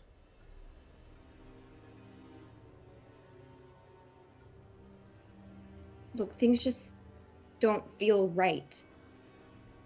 Because you're right, I am smart. So I know what I'm talking about. Something isn't Right. And she's going to take the bronze broken sword and she's going to toss it into the snow. I don't know what's going on. And when you have answers for me, you know where I'm at. And she's going to start to head back to the direction of the inn. As you start to walk back, you blink and Rolius is standing in front of you.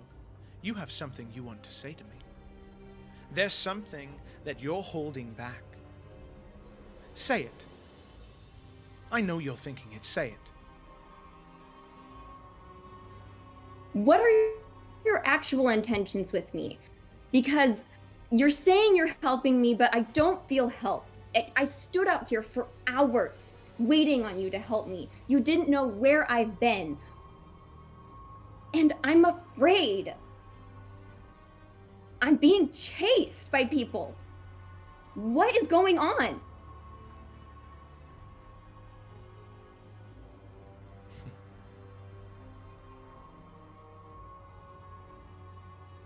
You think I'm not helping you? No, I'm helping me. I'm the one doing everything.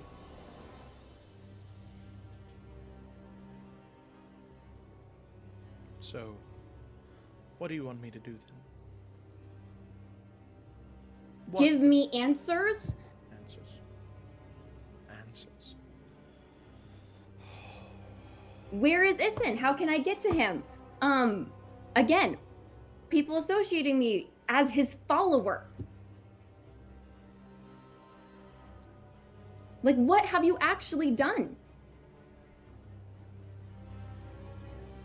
My friends are afraid of me.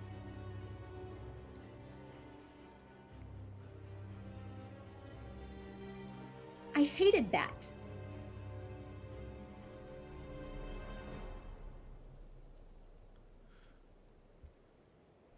The truth.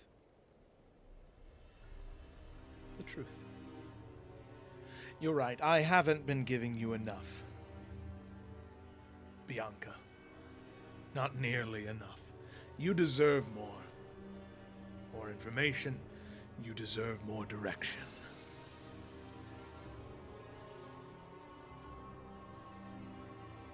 You are smart. Sometimes I think you're too afraid to show it.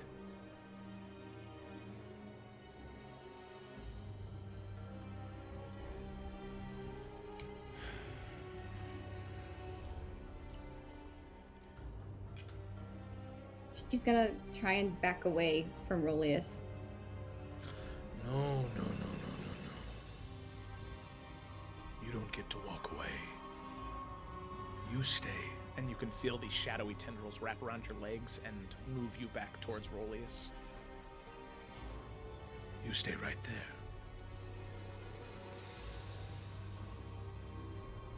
As Rolius begins to pace around you.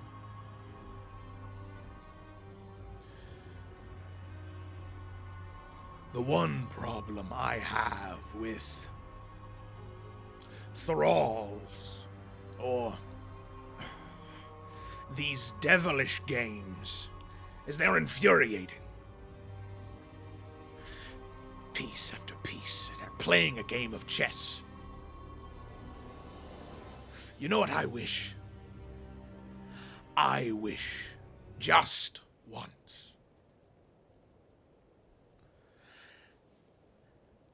that I didn't have to play a game to get what I want. But right now, you are not prepared for what I want.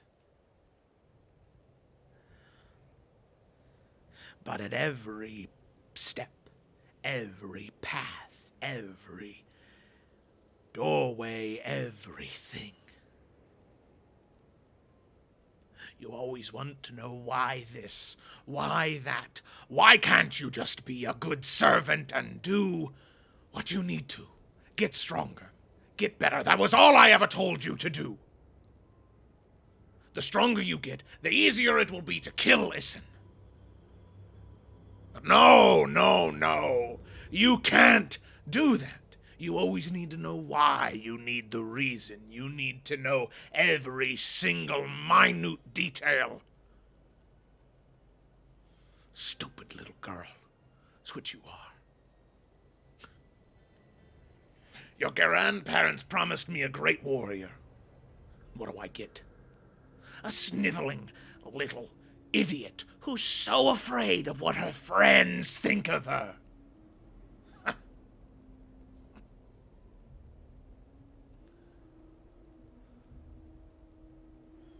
You can see that as Rolius keeps making the rounds, their form becomes more and more and more distorted, until that slender green tiefling woman eventually turns with the setting of the sun and that cold snap now finally setting in. The red eyes still maintain, the hues of green still maintain, but what is there instead after 4 or 5 rotations is something horrifying.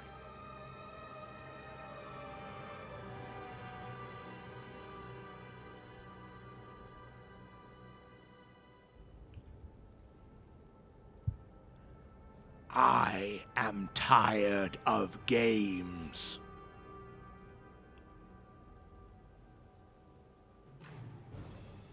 You know what? I don't want to play anymore. I wanted to raise you up so you could do great things.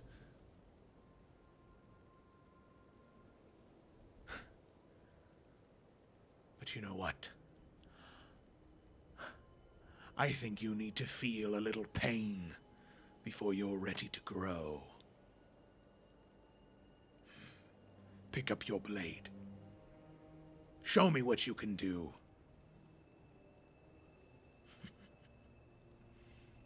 You can feel the tendrils release around your legs as this devilish form just swirls around you. Or do you wish to call for help? Oh, Ashima, Poe, Cecily, Keothi, Desmond.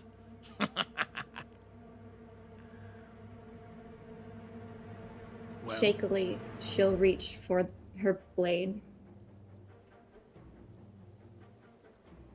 there you go. Yes. What now? Do you swing it? Which end do you stab with? Do you remember, or are you too afraid?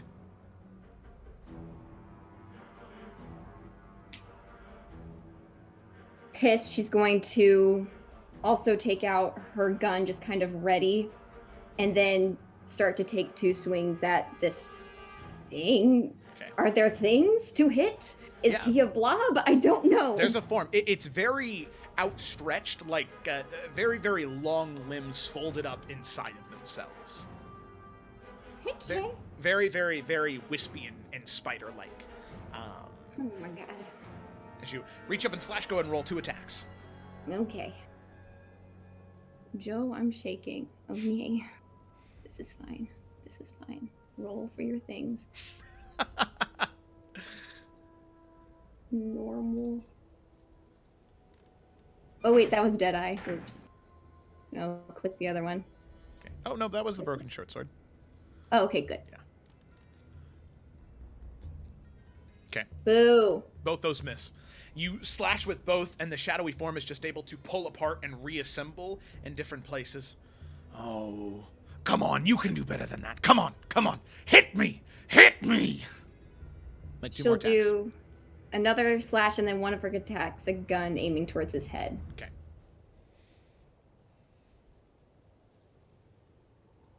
And normal. Come on. Click. Sorry, my computer's really laggy right now. No, you're Why good. won't it do it? It won't let me roll for Deadeye. Oh, it might be Why? because it's like... Did I... Edit. Details. Did it... Aha, yeah. Okay, there you go. It should let you do it now. Okay. Well, hold on. Let me exit out of my... Oh, it's just behind it. Oh. It does that sometimes. Okay, 21 does hit, barely. Finally. The bullet flies through, tearing shadow, and the red eye dissolves for a moment, then reassembles, just like a piece of glass shattering and then reconnecting. Ah, there you go. My turn. And with that, he brings back one of those wispy claws, and you can see that the limb unfolds until it's about 12 feet long, and these, like, very spiny, spiky shadows emerge from the fingertips as it comes down and slashes towards you for a... You know, I'm just gonna assume it probably hits. It's a 25 to hit. You know, it do. And that is... Sorry, this is how I handle stress. That's okay.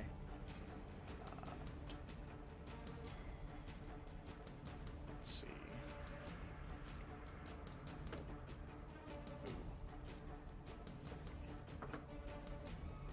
Okay, and that'll be 36 points of damage. Ah. Necrotic, by the way. Your hit point maximum is also reduced by 36. Fuck. What? Yeah.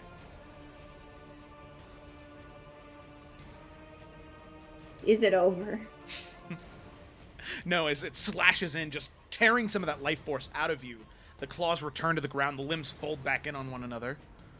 Have you had enough? Come on, you have more fight in you. Supposed to be a champion, a fighter. Fight!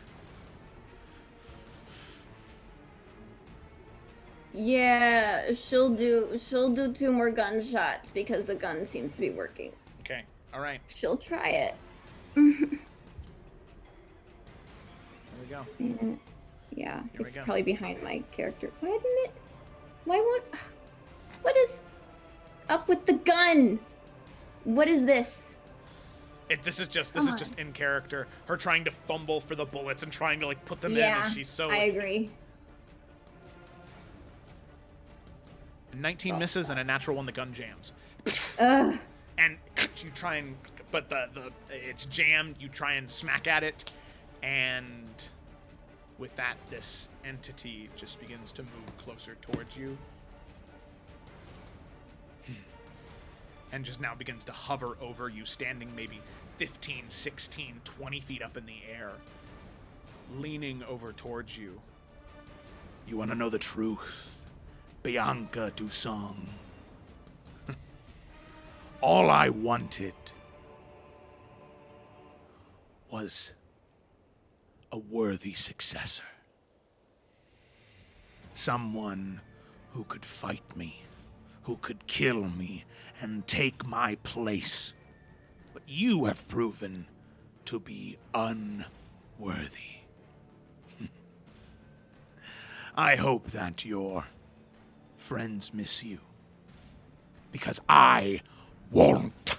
And with that, the claw raises up, ready to come down towards you. And Bianca, in that moment when you feel that your last bit of life is going to be taken from you, you can feel that there is this blast of sunlight coming from behind you, warmth and heat, as this creature just screams out in pain and turns around, and you can see a shadowy figure from the light that is just barely visible to you. A woman's form. And you can see the light peel back, and eventually that creature that was hovering over you looks down at you, tries to take one more swipe, but there's another beam of light that shoots out and slams into the arm of the creature, and it just looks down at you and says, "This is not the last you see of me, Bianca," and drops down into the ground, into the shadow, and fades away. And you can see that woman begin to break away from that shadow, approaching towards you, a very, very tall and broad woman, long blonde hair, eyes of a golden amber hue, a face painted, and what looks to be 2 teal markings coming down her cheeks like tears. As she approaches you and kneels down, you can hear her whisper a few words in a tongue that you've heard Keothi speak in before. And sleep overtakes you as the Witch of the Woods approaches. And with that, as Bianca, you fall asleep, Poe and Desmond, you hear several gunshots in the distance. You go to gather your things knowing that there's only one person that could be. That is where we're going to end tonight's session. Woo! Fuck. Woo! Damn. Let's was- just Let's stop one playing. Of the Let's best just sessions, keep going. I think. Oh, definitely. So many Last moments. scene was, oh my god. God. Yeah. All of it was so good. From Old Nalf to our snappy dialogue to youths drinking in a tavern to whatever the fuck just happened. Yeah. Woo! To clarify, the RWA channel does not condone underage or illicit drinking. To be fair, Thank you. most of the world you can drink at 16. I'm pretty sure it's just like America. But We also don't condone murder. There's a lot of that here. We don't. yeah. Oh man. Well, thank you everybody for watching. Greatly appreciate you for watching. Y'all the best. Hope you enjoyed tonight's session. I know I sure did. Tune in next Tuesday to see what exactly is happening with the Witch of the Woods here, and what exactly that was, and what exactly other things mean, and where the Salamander Coast and the Runaways are going to go from here. So, thanks for watching, and see you on Friday. Alert, we run away.